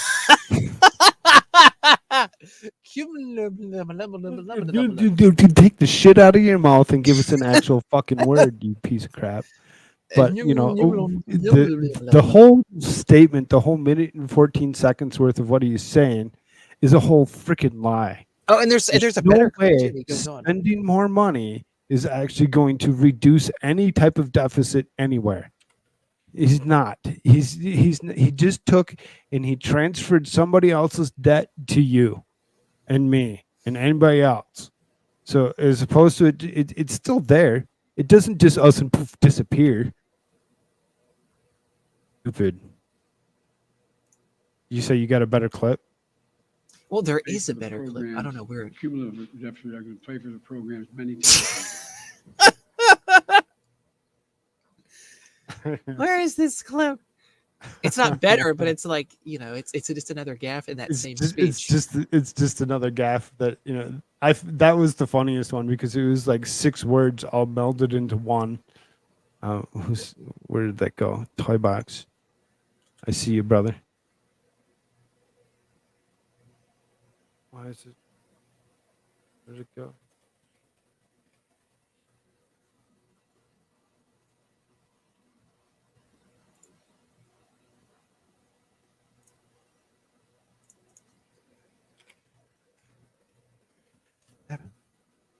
Huh.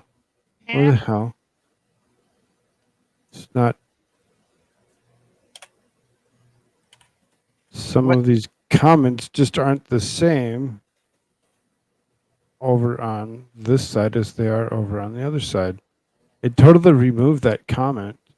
It must have been bought. It says, then we cut the ice cream. I was hoping that it was over here so that I could actually throw it into the onto the screen or whatever. But I guess.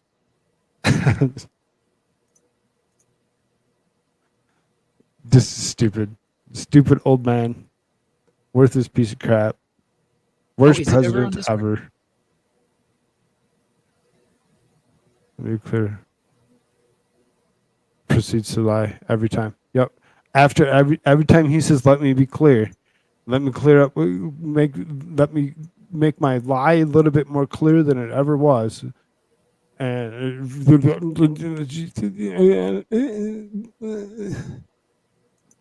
shit out my mouth.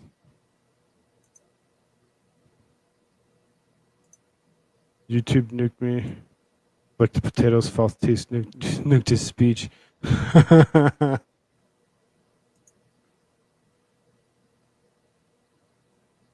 It's actually the abomination with his hand up Joe's butt, telling the lies. Yeah, I agree, Memento. I agree 1,000 times over on that.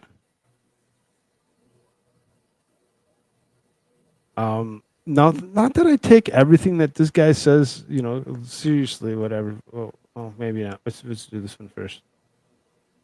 Yeah. Let's finish up with Joe Biden. I got a couple other ones that I had from him. Not that this man will ever just go away, because he's going to be an asterisk in our history books for the rest of our lives. Biden names former member of his detail as his next Secret Service director. Oh, really? So you're just going to pick some random dude that was just so happened to be your own personal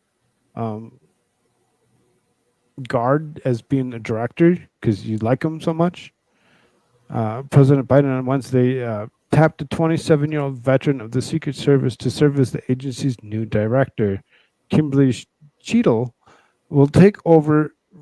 Oh, Kimberly, go figure. Diversity hire. Diversity hire, straight up. Legit. Who briefly delayed his exit for a private sector amid questions about the conduct of the Secret Service agents related to January 6, 2021. Jill and I know firsthand Kim's commitment to her job and the Secret Service's people and mission. When Kim served on my security detail when I was vice president, we came to trust her judgment and counsel. She is distinguished law enforcement professional and exceptional leadership skills. Now, I'm not calling her out for her leadership skills or her being a professional, other than the fact that she was actually his own detail that he goes and he selects this from. So he didn't go and put her up against other people. He didn't go and he find out if she was actually the right person for the job. He just assumed, like he does everything else, that she was the best person for this. And he just goes and he diversity hires her and says, "Oh, well, I'm going to give you the job because you are you." She has only complete trust, and I look forward to working with her. Cheadle served for 27 years in the Secret Service, including the part of the Biden detail while he was vice president. She has also served in various other leadership roles, including the assistant to the special agent in charge of the Vice Presidential Protective Division and the Secret Service's offices of the Grand Rapids, Michigan. Biden previously awarded her with a Presidential Rank Award in 2021 for her service. Cheadle will rejoin the Secret Service from her current role as Senior Director at PepsiCo North America, where she manages facilities, personnel, and business continuity. Murray, who has led the agency since 2019, announced in July he would retire. Multiple reports indicated he was leaving to take a job with Snapchat. Later that month, however, Murray announced he was delaying his departure as the agency came under scrutiny for its actions as part of the investigation being conducted by a special House committee into the attack of J6. One witness, Cassidy Hutchinson, testified that she had heard secondhand that Trump physically confronted Secret Service agents when he was told that he could not go to the Capitol supporters that day. The House committee is also looking into new text messages among agents from that day were deleted. Oh, okay. because, we're not done with this. Let's try rehashing some more bullshit to see if we can't come up with another lie, to see if we can't get something to finally stick against the wall. Keep throwing shit against the wall and nothing's going to ever stick. But this lady, diversity hire, goes ahead and gets the job because, damn well, that's what he did. Like he did with every other position that he's appointed somebody to. We don't care about objection, hearsay. we don't care about, if they're actually, good at the job or if they know the job. And we can look at the health director, that guy, that guy named Rachel Levine.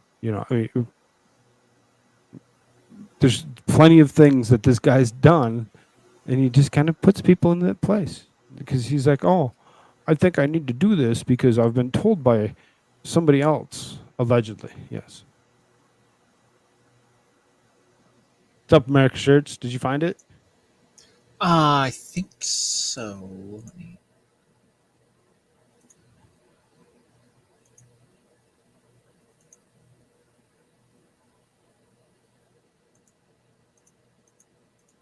If you didn't, I'm going to continue. And you can show it whenever you're ready. Yeah. Okay, I'm going to continue. So this one here, repugnant Catholic Bishop lambasts Biden's abortion agenda. It says Bishop Robert Barron, who serves in the Diocese of Winona, Rochester. Anybody that doesn't know, that I've already told them, Winona is actually my hometown. I do not live there any longer. I'm in South Dakota. Anyway, so it serves as the Diocese of Winona, Rochester in the Minnesota, as a large online following criticized President Joe Biden's abortion advocacy in an interview with Fox News. Biden, the second Catholic president, who has promoted abortion as an official capacity through various federal agencies and executive actions, and has been vocal critics of the Supreme Court decision overturning Roe v. Wade. Barron has believed Biden takes his faith seriously, but condemned his active role in promoting abortion, according to Fox. What bothers me about Biden, I don't doubt he's a serious Catholic at all. Yeah, right? Okay. And I think he does feel his faith. Are you sure about that? I think he practices faith, but on this issue, what he's doing is repugnant because he's not just barely tolerating abortion, saying, let's try to let some limits to it. He's aggressively trying to expand access to it. Anybody that's actually Catholic knows that, Catholics are totally against abortion. It is straight up. Anybody that thinks any other way and saying that they're Catholic, they are not devout. Just saying. Mims, he's not a Catholic at all. He's not a true Catholic by his own actions. Exactly. That's what I'm saying. Toy Box Brain, Winona Ryder. Yes, Winona Ryder actually was born in the county of Winona in Minnesota. That's where she got her name from. So then Joe Biden says, it's a sad day for the country. Nearly 50 years ago, Roe v. Wade is decided. Today, the Supreme Court in the United States expressly took away the constitutional right of the American people. 24th. Personal freedoms are on the ballot this fall. This guy is actually calling them out. If you actually look at it, a map of the United States and you look at the blue counties, look at the red counties, Winona is actually a blue county down in southeast Minnesota, and it's surrounded by so many other red counties. Why is it blue county compared to the rest of it? Because Winona in itself, the city proper, is actually midway point between Chicago and the Twin Cities. What's that mean? Oh, drug runs that go from one to the other. They go and they stop over because it's the midway point at a hotel. They stay overnight. They get busted. they get pulled over. And then, Minnesota's strict on their probation laws. So then they actually go and they put the people on probation, making them stay in that city for the next 10, 20 years on probation, which causes it to be a super stronghold of Democrat people. Well, this is the way it is. And I love the fact that this guy's actually from that particular diocese, and he's actually calling out Joe Biden for him actually being not a devout Catholic, because he really isn't. Dang well, Joe Biden will continue to actually say that he is. Oh, Did yeah. you find the clip? I did. Okay. Let's do that. This up here. It's called Biden fresh off vacation mumbles through speech. So here we go. So my message to all servants, all public servants, all those who are the ones that are volunteering, is out with student debt to go. Here's what you want. If you're worried about how out with student debt to go. Student debt, those who are the ones that are volunteering, is out with student debt to go. Here's what you want. If you're worried about how to do it, go to pslf.gov before October 31st to see if you qualify for public service student loan forgiveness. The stool loan. Volunteering is out with student debt to go. Without student debt to go. I don't know how to do a complete sentence because I have no clue what the hell I'm talking about. I'm just reading it off a teleprompter. Is out with student debt to go. Is out with student debt to go. Here's what if you qualify for public service student loan forgiveness. Student loan forgiveness. So then I see some comments in chat about the last article or whatever. One saying I grew up Catholic. I'm not a believer though. Next one saying I didn't grow up Catholic at all, and I'm a believer. I grew up Baptist. I got another one saying he ain't Catholic. We don't claim him. As far as that goes, I was raised Catholic, baptized, went through communions, went through CCD classes for whatever 10 years. Got confirmed as being a Catholic, all this other stuff or whatever. Got to pick a name and all this other that you actually do when you actually get confirmed. Don't really practice, and I actually do more of a non-denominational Christian, just because I believe some of the stuff that the Catholic religion actually pushes is a little far and drastic. I know that will actually kind of turn into a little bit more of a discussion with some people. I know that some people are very religious when it comes down to it, or get into their Bibles and whatever, however you want to call it.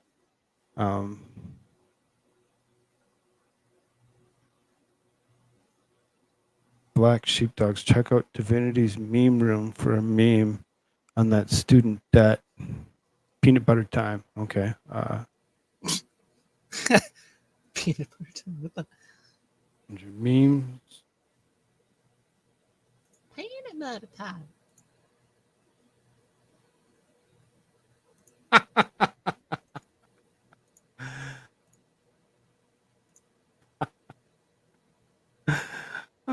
That's funny.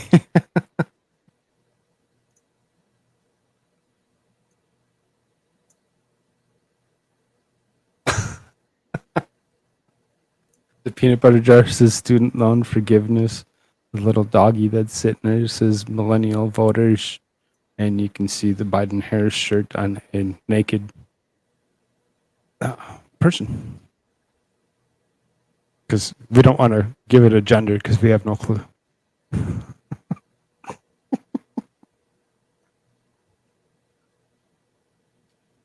Can you see the screen? Oh, I was looked over to. Oh, oh my. Oh my.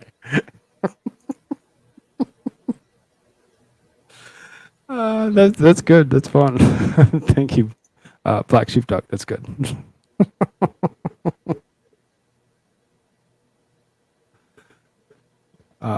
Jessica, same. Born and raised Catholic, but definitely don't agree with a lot of the things. I'd leave it at that. No, yeah, I pretty much it's a cult. It is what it is.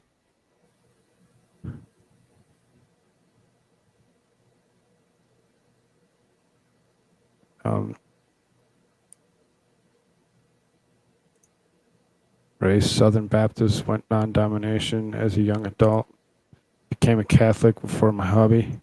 Yeah, there's a lot of people that do that. They actually, go along with what their significant others / husbands, wives, or whatever actually follow or whatever, and do what they actually want. So that way, everybody's kind of on the same book and the same page, and kind of has the same sort of belief.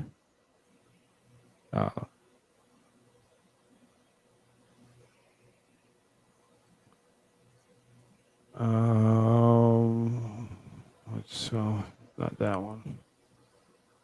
There's going to be a couple of these articles that I'm going to start trashing in here because it's going on almost 2 hours.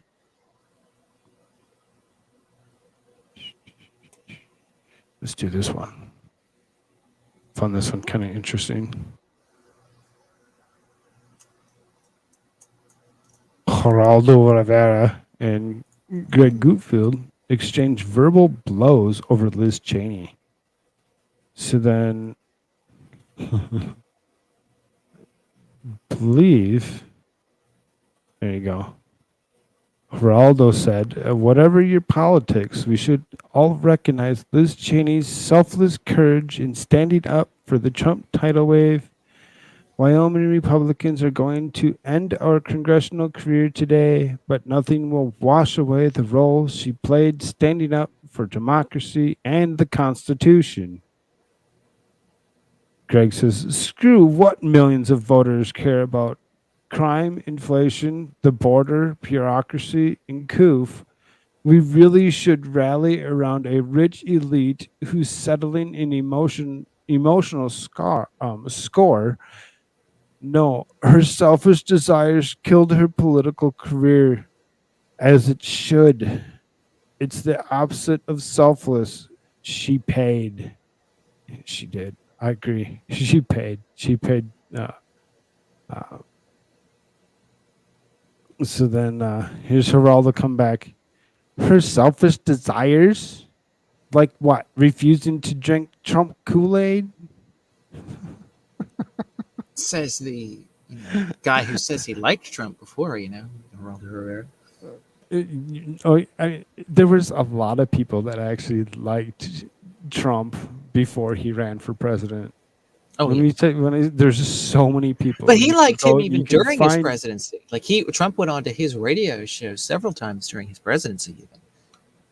So now all of a sudden he's like, "Oh, Trump Kool-Aid." Yeah. Okay, Geraldo. Drink the Kool-Aid.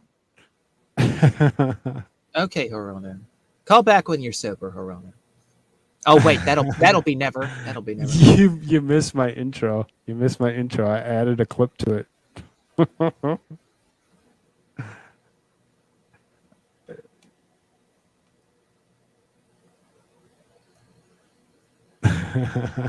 Chuck from across the Potomac. DeSantis shares his thoughts on little elf Anthony Fauci. Oh hey, here, I actually added the clip. Oh my God! I added it to my reel at the beginning, and if you actually listen to how it actually goes or whatever, and it goes through Biden, screwing up his words to him saying Chuck from across the Potomac, he kind of makes it sound like he's actually talking about Biden. And I'm just sick of seeing him. I know he says he's going to retire. Someone needs to grab that little elf and chuck him across the Potomac. Yes. Good stuff. It's so funny.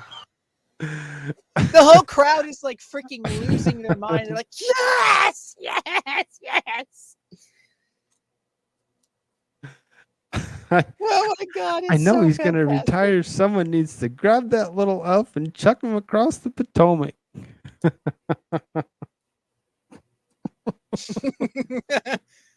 Little gremlin. Like I said, would have that been a got little added. That got added to my beginning stuff or whatever. Because I'm like, oh, that's just gold. I love it. That's just awesome. Mimsy says to play it again, please. Oh, here, I'll just do it this way. And I'm just sick of seeing him. I know he says he's going to retire. Someone needs to grab that little elf and chuck him across the Potomac.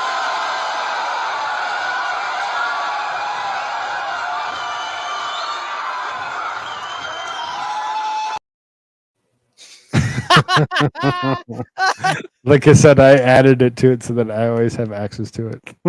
You're welcome, Mimsy. That's awesome. God, it's so perfect. Oh, by the way, I also have this thing with Fauci here. Somebody posted this meme. I have it sharing there. I do not have financial relations with that lab. This is exactly what he's going to say when his ass is dragged in front of Marjorie Taylor Greene.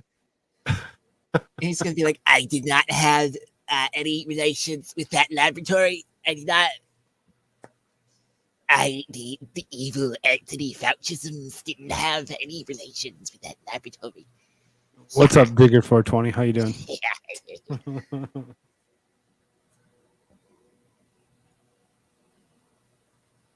So, I mean, we're having fun, right? Let's give you another one. So this guy says Charlie Crist's hilarious response to whether he wants Joe Biden to campaign for him. Oh my God. I freaking saw that. Oh God. Oh, he did a CNN interview too, but it wasn't his. I'm sure you saw that too. Those who support the governor should stay with him and vote for him, and I don't want your vote. Oh yeah. If you have that hate in your heart, keep it there. I want the vote of the people of Florida who care about our state. Good Democrats, good independents, good Republicans. Unify with this ticket. I don't want it. Then goodbye. Right, because if you're gonna take and you're gonna tell those whatever your constituents or whatever that you don't want them, they're not gonna vote for you. They're gonna be like, oh, I guess we just screwed ourselves. And guess who you're gonna end up with you're not gonna end up with Charlie Crist as anything. Because why would you? Why would you at all? It sounds like DeSantis will most likely, pull it out and actually win another round. There's no way that Charlie Crist will actually get that by shutting down. Right.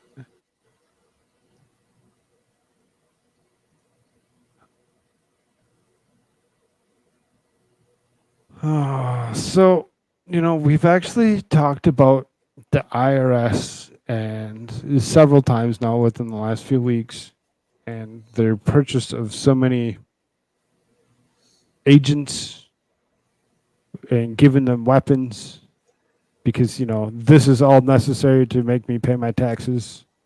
Of course. The IRS has been politicized in recent years as well. It does look like this vote's coming on Friday. Is this unstoppable at this point? Do they have the votes? Looks like they have the votes. I think there's some leverage points we have to slow it down a little bit, but ultimately this thing's going to pass. If not Friday, then next week.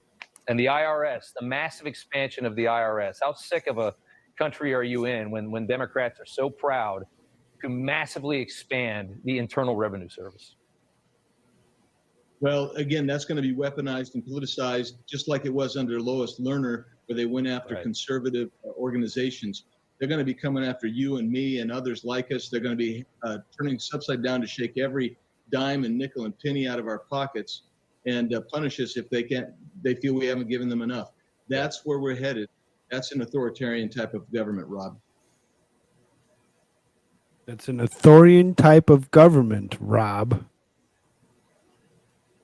But that's what they want. They want people to have authority over the top of them. They want to be dominated. They don't want to have free thought of any sort. That's just what they want. So Yeah, we the all want article our money does say taken that the IRS is coaching college students on how to take down small business owners. Really? That's what you want to do? You want to Oh yeah, actually does it go show the around videos of and the training? Does training videos? Does it show? There's one of them, yeah. Yeah, this is one of them. It doesn't show all of them. I don't. Congress recently appropriated funds, so the IRS is currently looking to hire more special agents or CIs nationwide. Starting around $60,000-$70,000, somewhere in there, and then the advancements are you'll move up, one level every year. However many for people you the first arrest. few years. So an agent that's Oh, that's been in a the field dude. for a long time can top out at around $175,000 a assume year, people's as gender. well as benefits and retirement. These aren't actual police officers. They're students posing as special agents for the IRS, arresting a man who is wanted for tax evasion. Who are you guys? What is this? We're the IRS. You're under arrest. You're going to jail, buddy.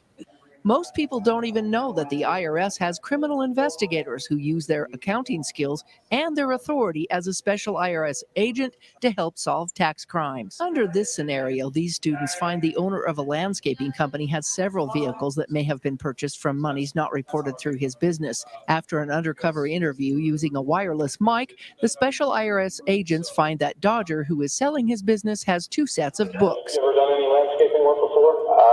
Just in my front yard. Ammunition, handcuffs, and first aid is generally what everybody wears, and then it just depends on the individual and what else they want to carry. No tasers. No tasers. That's what. Okay. Does that make sense? Yep. And in the end, they're taught how No to use their tasers. skills and finally arrest the mock offender. But you want to identify, hey, police, Yes, the we're here with an evil arrest warrant. We're gonna people be that taking just you to don't jail today, okay? just want to stop But paying they all want this to know goddamn because they're going to taxes start because they asking can't questions stand like I it. did. They Where are need to you? What are live. you doing? Why are you putting me in cuffs? What did I do? You want to repeat that? Oh, I was saying, yeah, I mean, like, go after all of those evil small business owners and other people that are trying to make exchanges and freaking live because it's so goddamn expensive now. So evil, these people. They're just criminals, right? Just trying to, do a couple of things under the table and, oh, you're evading taxes. Hands in the air. Yeah, here is the other video. Let me pull this up here.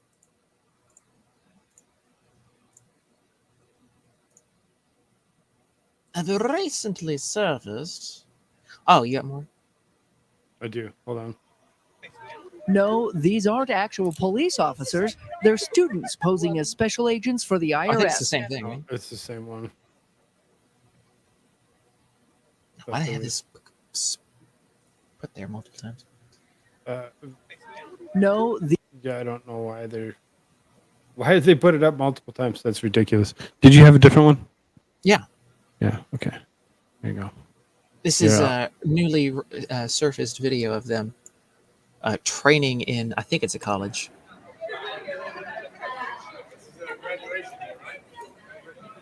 Again, IRS, Criminal Investigative Department or unit or whatever. Police! You're not the police, bitch. Go to hell. Again, look, police is on. Okay, so IRS is at the top then. Okay, so it's reversed now with those. But you're not the police. All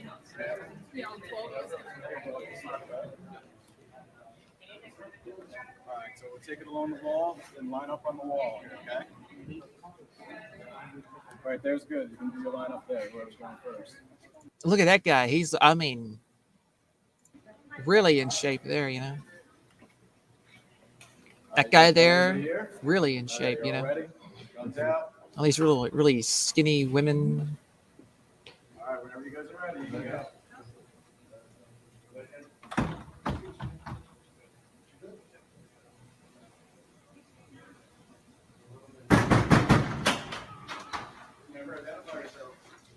Police federal agent, freeze. Put your hands up. Put your hands up. IRS federal agent. Oh my God. Put your hands up and stop moving. What are you looking for? Do you have any weapons on you, sir? Wrong place. Look for action camera. No, sir. Stay put. That is not action camera. I mean, look at this. Look at these girls. Look at these girls. It's like what the hell? Sir, do you have any weapons on you? I don't even know who you guys are. I'm not saying a thing. Sir, I'm an IRS special agent. Do you have any weapons on you? I'm not saying a thing. All right, please get on. I'm not saying a thing. Turn around. I have a gun. I have a permit. It's legal. It's like, what the hell? Take your weapon, please. Well, if you want to ask me, I don't know. I'm going to say no. Spread your legs. Get arrested? Do you have any other weapons on you? No. Can you please put your hands behind your back? He like freaking took it, like his pinky finger was in the air when he took the gun. It's like, what the hell? Do you have any other weapons on you? No. What the shit? Can you please put your hands behind your Like, what the hell? Okay, now he can put his hands behind his. Oh, okay. Oh boy, look at this strong, the strong woman. Oh man, the strong woman at it again. Look at all these beautiful, strong women. I mean, it's just like, oh, what a disaster. And Brian says they'd be the first ones to shoot their own partners in the back, walking their guns drawn and scared to death. Because that's all they are, is they're just regular civilians that are being trained to hold their guns out like that or whatever. They have no clue what they're doing. The second that somebody even flinches, they're going to do something stupid and they're going to get sued immediately for being stupid. Oh yeah, it won't be too difficult for your local police to be like, yeah, we're not going to do that. We're not going to have you just invading people's homes and going batshit. No thanks. Violating both state and federal law. Yeah, we're not going to do that. To move on a little bit, so you have Steve Bannon saying that Merrick Garland will go to jail if the Republicans retake Congress. Oh, he should, absolutely. Right. So then Steve Bannon, the former Trump White House chief strategist, understood the actions of the American people, went to see to Washington, D.C. far better than almost anyone else, save perhaps President Donald J. Trump. So Bannon is taking aim at U.S. Attorney General Merrick Garland this week, sending the media into a panic. The FBI is Gestapo. The Justice Department, Merrick Garland, you're going to go to prison, brother. Bannon also brutally honest about how he views Garland. The tweet. Bannon just called Garland a deranged midget wetting himself on TV. This John Solomon, that last segment, ladies and gentlemen, very, very, very important. John Solomon's article, let's get it up from Just the News last night. And we're going to make sure you understand the timeline here. The Biden administration are scumbags. They're total illegitimate. They didn't win the presidential election. I don't care if the FBI, the Justice Department, YouTube app, I don't care who doesn't like me saying that. We have the receipts and we have the facts. Well, we They happen to act love you too. like a third world We do. regime. So, as far as that so goes, it just, it is what it is. We don't believe everything that comes out of this guy's mouth at all. Okay, they act like a banana republic. Never. What they've done is they've lied about this, and this is why this thing of privilege on the archives turns out to be a massive issue, because behind the scenes, what they were doing was criminalizing this immediately. And Mike Davis is going to get in here. This is completely made up. You got the mainstream, you got New York Times running around, you got Kyle Chaney Politico running around. You guys have nothing, okay? You have nothing. Let me just repeat that again. You have nothing. The FBI is a Gestapo. The Justice Department, Merrick Garland, you're going to go to prison, brother. We're going to be so relentless when we take power this year on your impeachment, but then after your impeachment to file criminal charges against you, you people are pure and entire scum, okay? You have weaponized this from the beginning. You're trying to criminalize against Trump. The only way you know you can stop MAGA and stop the ascendant movement of MAGA is quite simply, you're going to try to use law for it. Well, it's not going to work. We're not going to tolerate it. Okay? That's it. We're going to massively win at the polls. Then we're going to impeach you guys. Then we're going to put you in prison. Okay? Because you people are a disgrace. And as they should be in prison. Because you people are a disgrace. I don't think there's anything else that I really needed to hit on. Is this That's the where you same actually? video. It's the same video. Yeah, I didn't really need to hit on anything more. I think we kind of understand where this is actually going.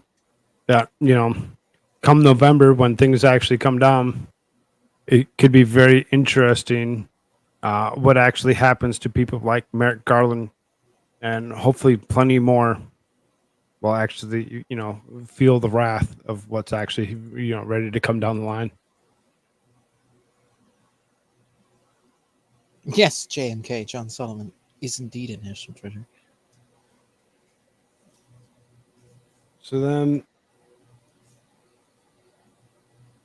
I think it's this one.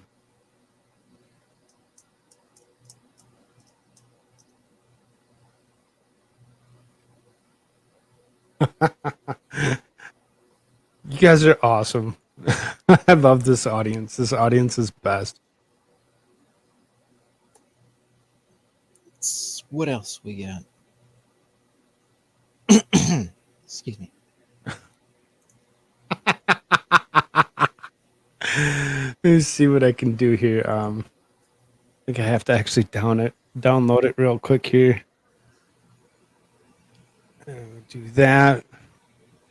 And we'll come over here to brand and just add a clip because it's worth it. Do that.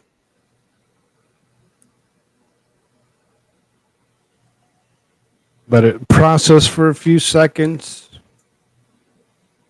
Let's be clear. I hear it all the time. Cumulative deficit reduction, pay for the programs many times over. Thank you, mean puppy.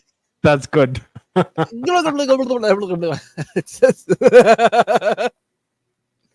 we do that one more time? Let's be clear.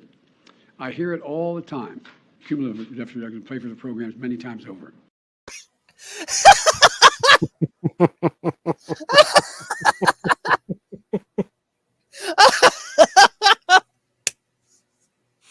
Thank you so much. That is now part of my reel of clips that will be played at the beginning of every episode.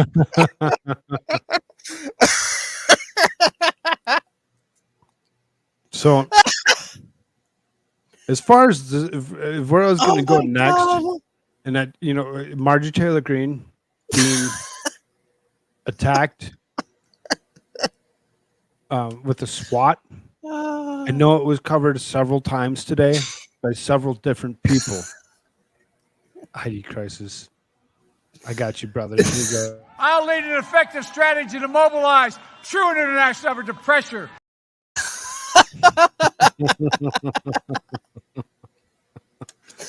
Anyway.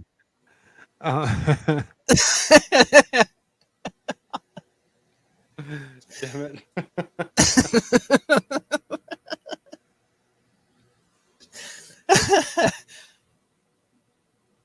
Oh, So- Mean Copium says it's my AmericaShirts assassination attempt. Oh my God. Damn it. Let's be clear. I hear it all the time. Cumulative deficit reduction, pay for the programs many times over.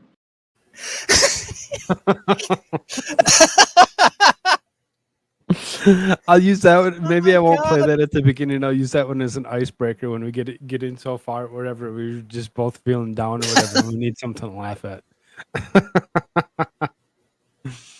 So I know that several people had actually covered Marjorie Taylor Greene being swatted.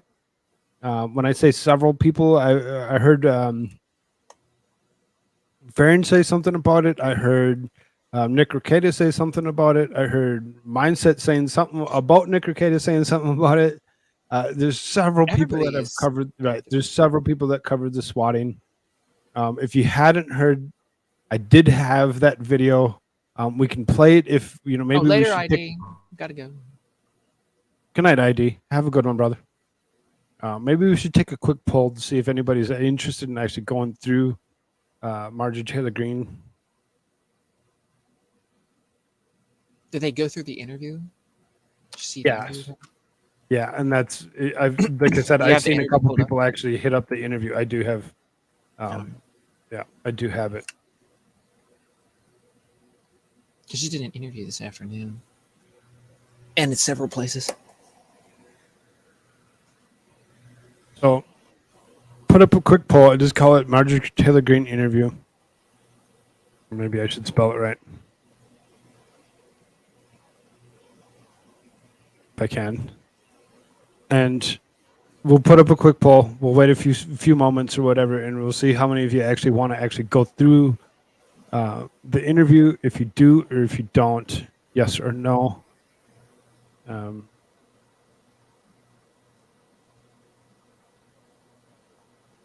Well, don't just say yes in the chat. Isn't it a poll? Did you put up a poll? It's a poll, yes or no. Yeah. Yeah, so go to the poll, people.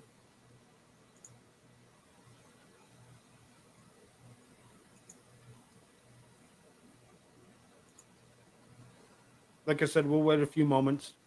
We'll have some fun with it. And I'm just sick of seeing him. I know he says he's going to retire. Someone needs to grab that little elf and chuck him across the Potomac.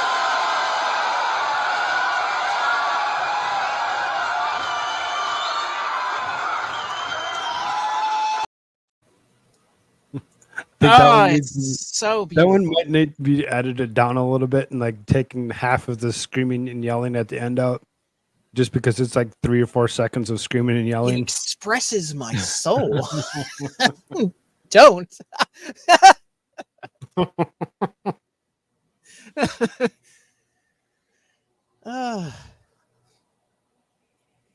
See what do we got? We got 14 people voting so far. Looks like there's about 27 people sitting here. And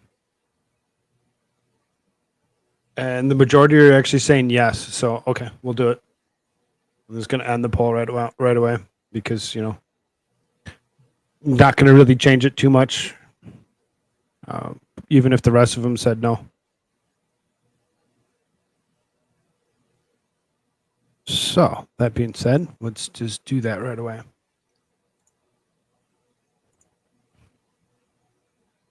Oh, wait, did the MTG win? What's that? Did MTG win? Is that what you're saying? Did she win? Win what? The vote. We can create any type of widget that I guess so. rally people around those types of values. We ended up going with wine. We stand by that decision, certainly with the success that we've had so far. And that's why we created it. It is a uniting Koolfrogg? Key fundamental. I'm doing the wrong one, am I? You might be. Either that or that's a doing clip. the wrong one. It's because that's the whole show. I meant to do this one. Yeah. My bad.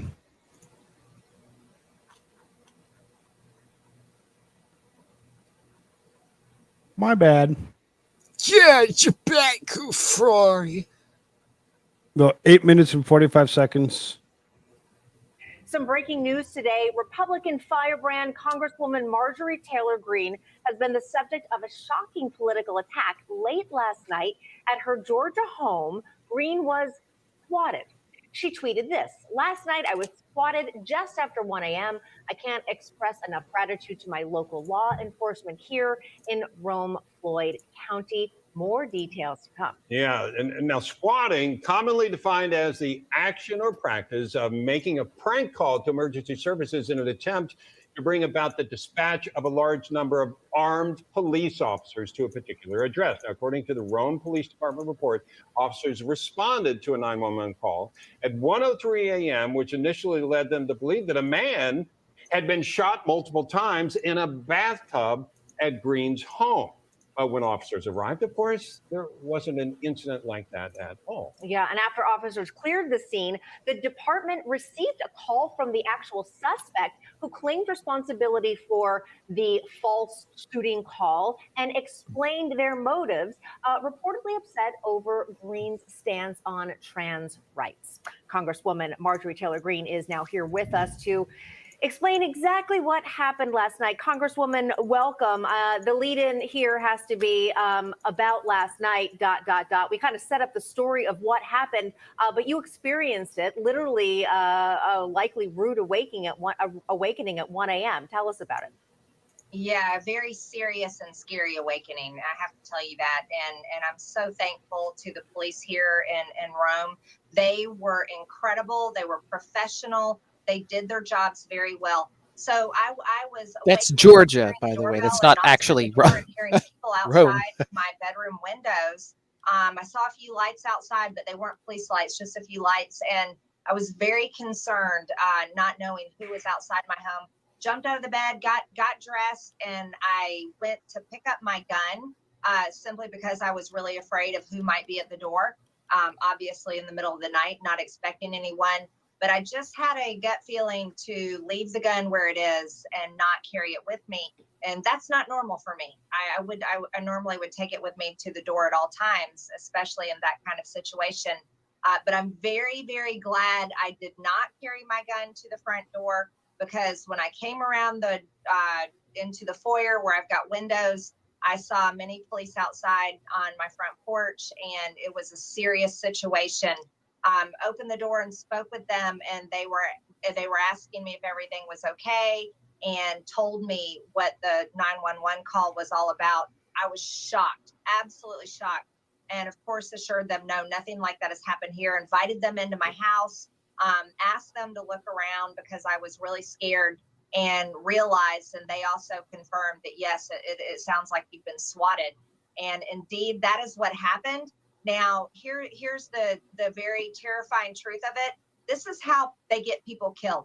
So this person that made this phone call intentionally wanted me to be killed by police officers because they are based, it's like political terrorism.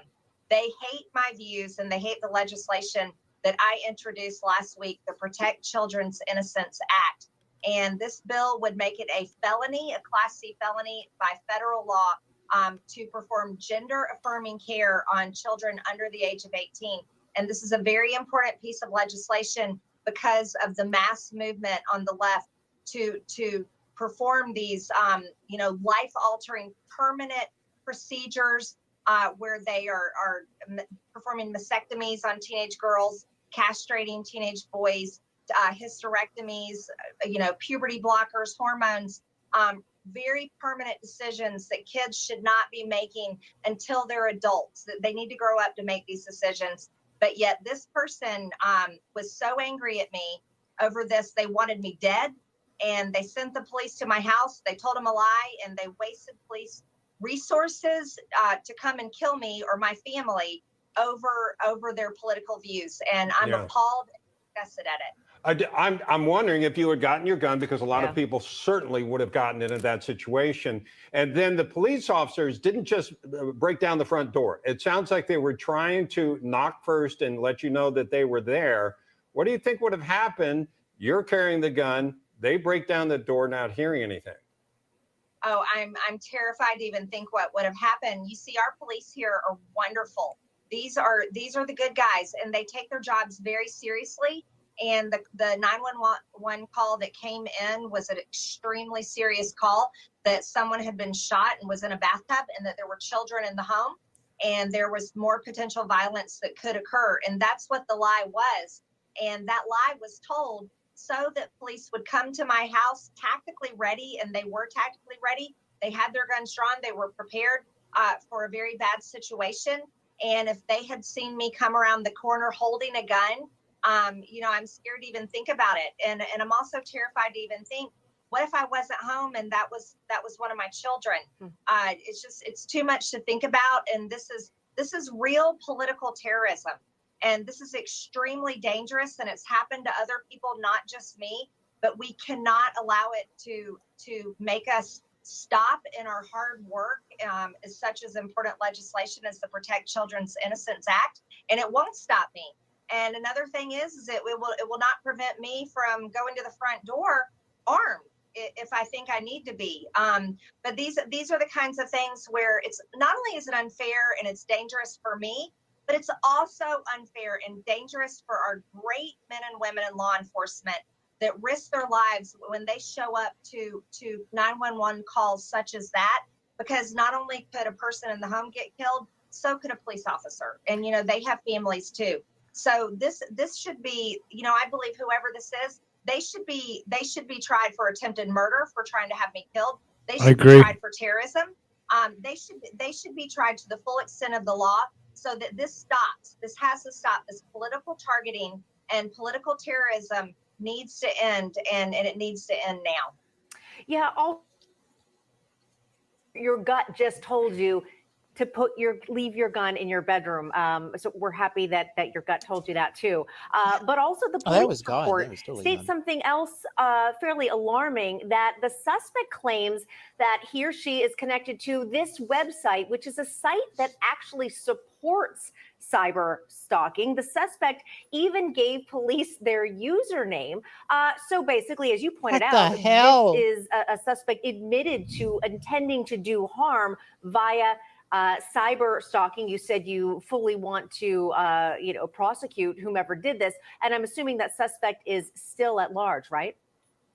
Yes, there's an investigation underway, and there's an even investigation into whether that's really the person that did this. But isn't it concerning that such a website exists? Like, why does that even exist? That website needs to be taken down. There should be no business or any kind of service where you can target your enemy. That's absolutely absurd. And this is the type of lawlessness that Democrats want all over the country. You know, the Democrats are the party of defund the police, which has created crime that is going out of control all over the country. But it's also failure of our government and failure of our law enforcement to not take down a website like that. Like, all of these types of groups need to be completely eradicated. They should not be allowed to exist. They should not be able to abuse police resources like that. And police officers, we need more police officers. We don't have enough right now. They need to be able to respond to traffic accidents as real emergencies, and to calls where they've got to save someone's life, not be part of a prank or a potential, way to kill someone. So, that has to end. So I really, really hate for the YouTube community to have to go through such a thing. I know Tim Pool had several times, as well as many others. Ricada had been swatted once, if not twice. Jeremy from the Quartering had been swatted several times. It's dangerous. It's very dangerous to call on somebody about a lie. I believe similar to what Ricada thinks, on if you do this, you should get charged with attempted murder. Straight up. There's no way around that. Shot by this, and they've been killed. Right. It's an attempted murder. It's and that's on the record. That's happened. It definitely has several times. It's attempted murder is what it is. You're actually trying to get the cops to show up at somebody's house. Now, like Nick Ricada or whatever, he lives in a smaller town. So when it come down to it, most of the cops already knew who he was. So his wasn't as big of a deal. Whereas like somebody like the first time they swatted, and I'm sure it's not the same anymore. I'm sure they got it on a more of a lockdown or whatever. They just send a couple of them to like Tim Pool. That's bullshit. When you're actually calling the cops to get them to show up at somebody's house on a lie, there has to be some kind of charge that person gets, because that needs to stop. And if it's not going to stop and it's going to continue to do what it's doing, what people are, just continuing to, I'm just going to call the cops and I'm going to say that they did this or they did that. And it's a total blatant lie. There needs to be something, terroristic threats, something that person actually gets charged with, pays a fine, goes to jail for some period of time, because every single time they do it, it makes it even just as more excuse me, just as much more dangerous than it had been previously.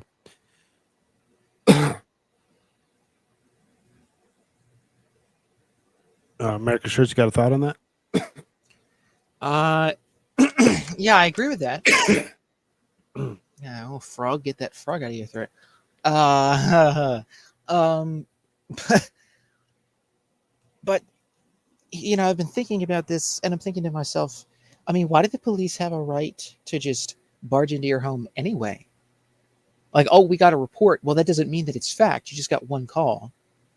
I mean, sure, you can knock on the door, but other than that, do you have the right to just raid someone's house with a SWAT team and bust in and go bat crap anyway? I mean, to me, that's a violation of civil liberties to do something like that. For the cops to be allowed, or even thought of to be allowed to do something like that.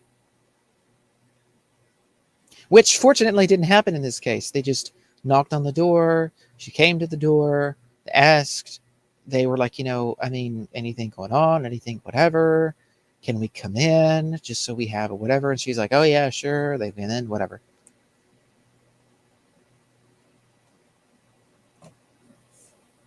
Very dangerous. Don't do that. Don't do that to anybody. Period. If you need to call the cops on somebody, you don't need to SWAT them. You don't need to lie. Tell the truth. Be like, hey, I think this person is, a danger to themselves or others, or whatever. Can you please, do a welfare check? There's a difference. There's a big difference between doing a welfare check on somebody and swatting them. Or maybe you just need to call the cops and be like, hi, I would just like to report myself. I was about to commit attempted murder by swatting of somebody, and I'd like to turn myself in. Are you available? Maybe that's what the phone call should be if you're actually thinking about doing that. Just be like, hey, I'd like to turn myself in. And I know Chat had some stuff to say about it. I'm going to go back here a little bit and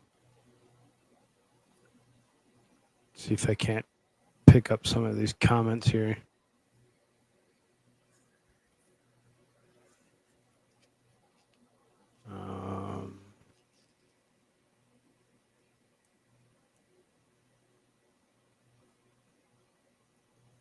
They used KF to find MTG's address. It isn't KF's fault. It's who did what with the information.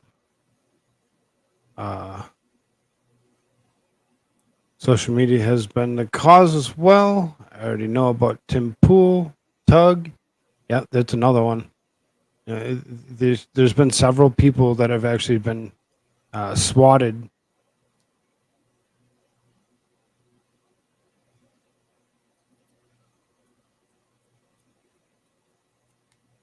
Social media has only made spreading the lunacy easier. It's not the main culprit. The fact that I'd say it's helpful in that these idiots are willingly to advertise their lunacy in to the public. If a person thinks that they could be swatted, they need to make arrangements with other local law enforcement. Yeah, exactly. If I get to the point where I'm actually larger than I am, and I feel that there's, if I'm getting emails from people, I'm getting getting threats from people or whatever, I would contact local law enforcement and let them know what I'm doing, let them know where I'm at and why I'm doing it, what time I do it, so that way if they get a call, they understand what's actually going on, and not to come rap at my door super loud to wake up my family. Because damn well you wake up my wife, you wake up my kid, I'm gonna be pissed. I'm gonna be so pissed off. There's nothing that's gonna actually change that at all.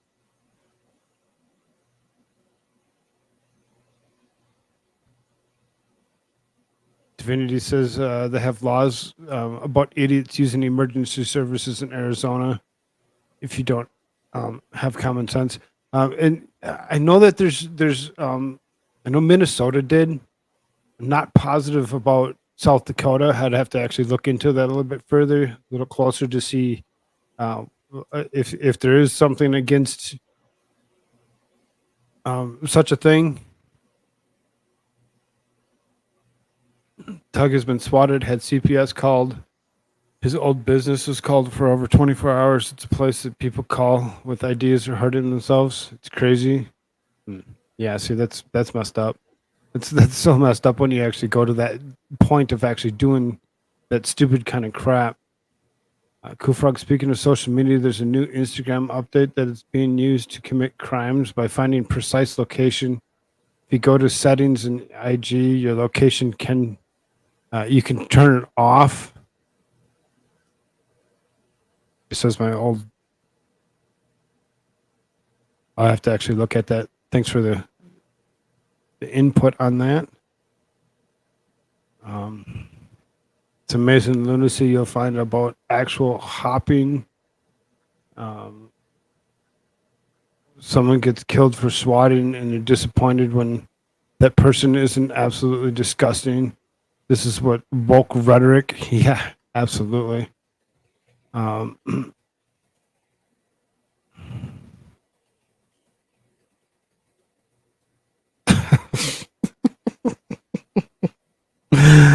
Black sheepdog, you might want to keep that to yourself. Just saying. Just saying. What's this?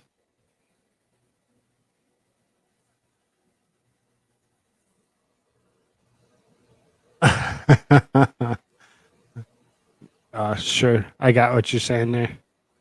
So Meme says if you want to actually share it, there's the link to a particular. Let's be clear. I hear it all the time. Cumulative deficit, I can pay for the programs many times over. That's the link to that. If anybody actually wants it, they can actually click on it and they can actually do what they need to do with it. I don't claim rights to it, so as far as that goes.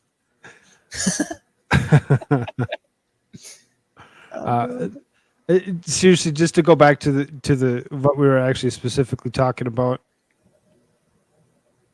It is something you should actually pay attention to and not go any further with that. You should not be swatting people. That's very dangerous to the person and the police that have to actually do such a thing. I see your comment there, bud.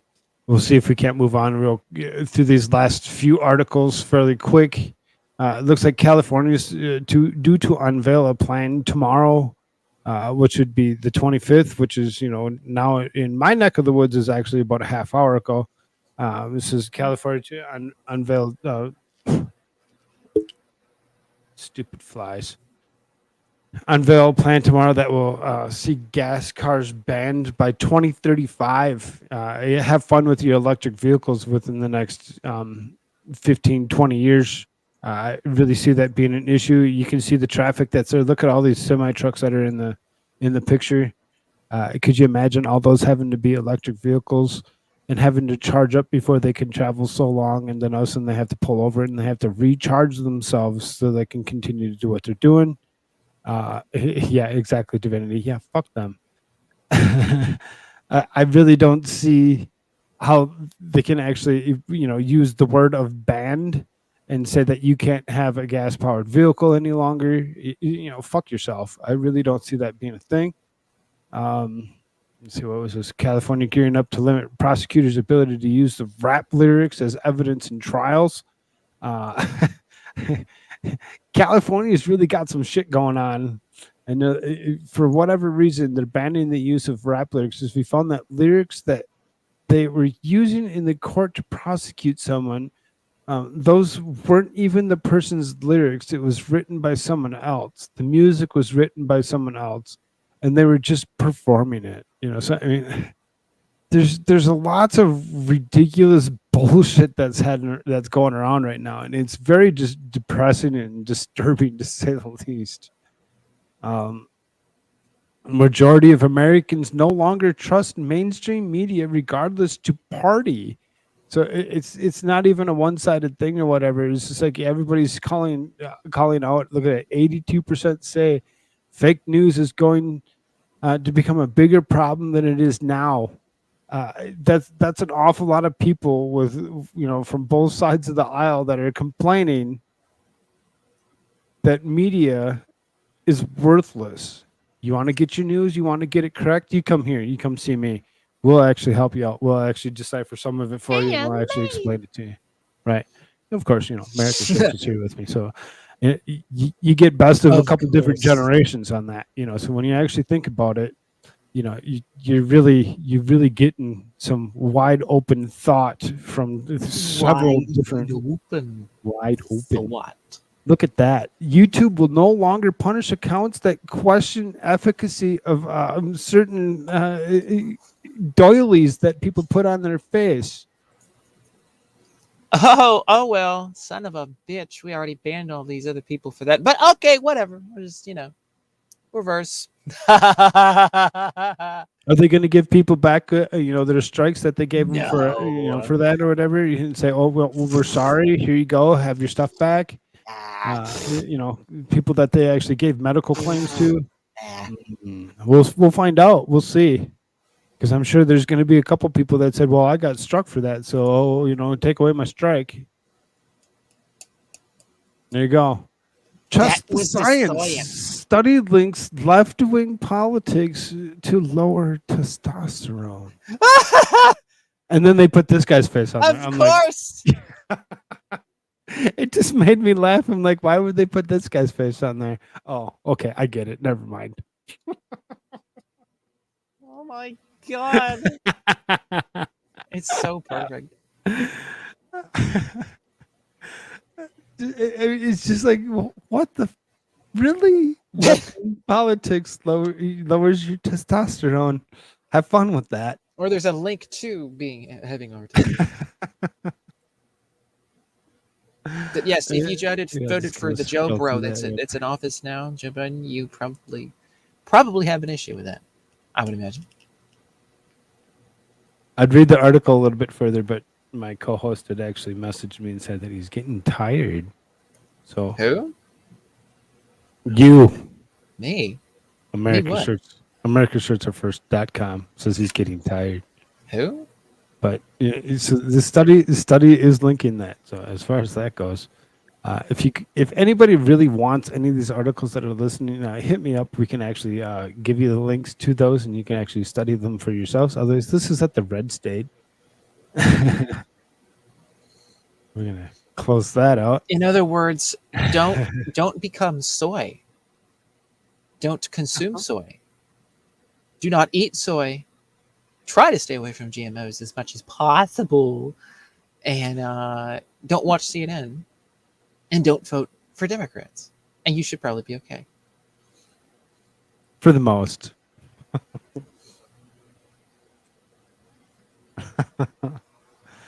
All that being said, everybody, make sure you check out America First Shirts. AmericaShirts are first.com. Ah! I fucked up. I fucked it up. So great, too. Clip that shit. Oh my God. AmericaFirstShirts.com. Yes, AmericaShirts are first.com. With only the most base shirts on the planet, ladies and gentlemen. I mean, come on now. There's nothing better.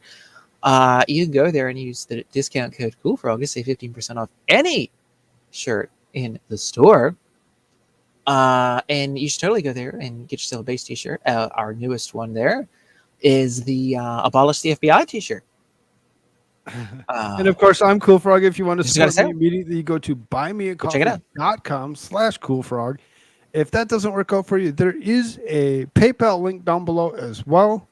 Everybody should make sure that they check out Rumble channels for both myself and AmericaShirts. We do have locals pages.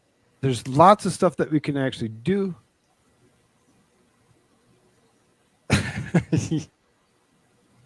What? What's that, Divinity? What sounds gay? I don't get what you're saying.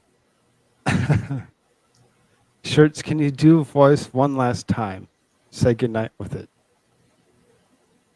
That's from Princess. I'm a little gremlin elf. He's a little Fauci. Come to get your jabs.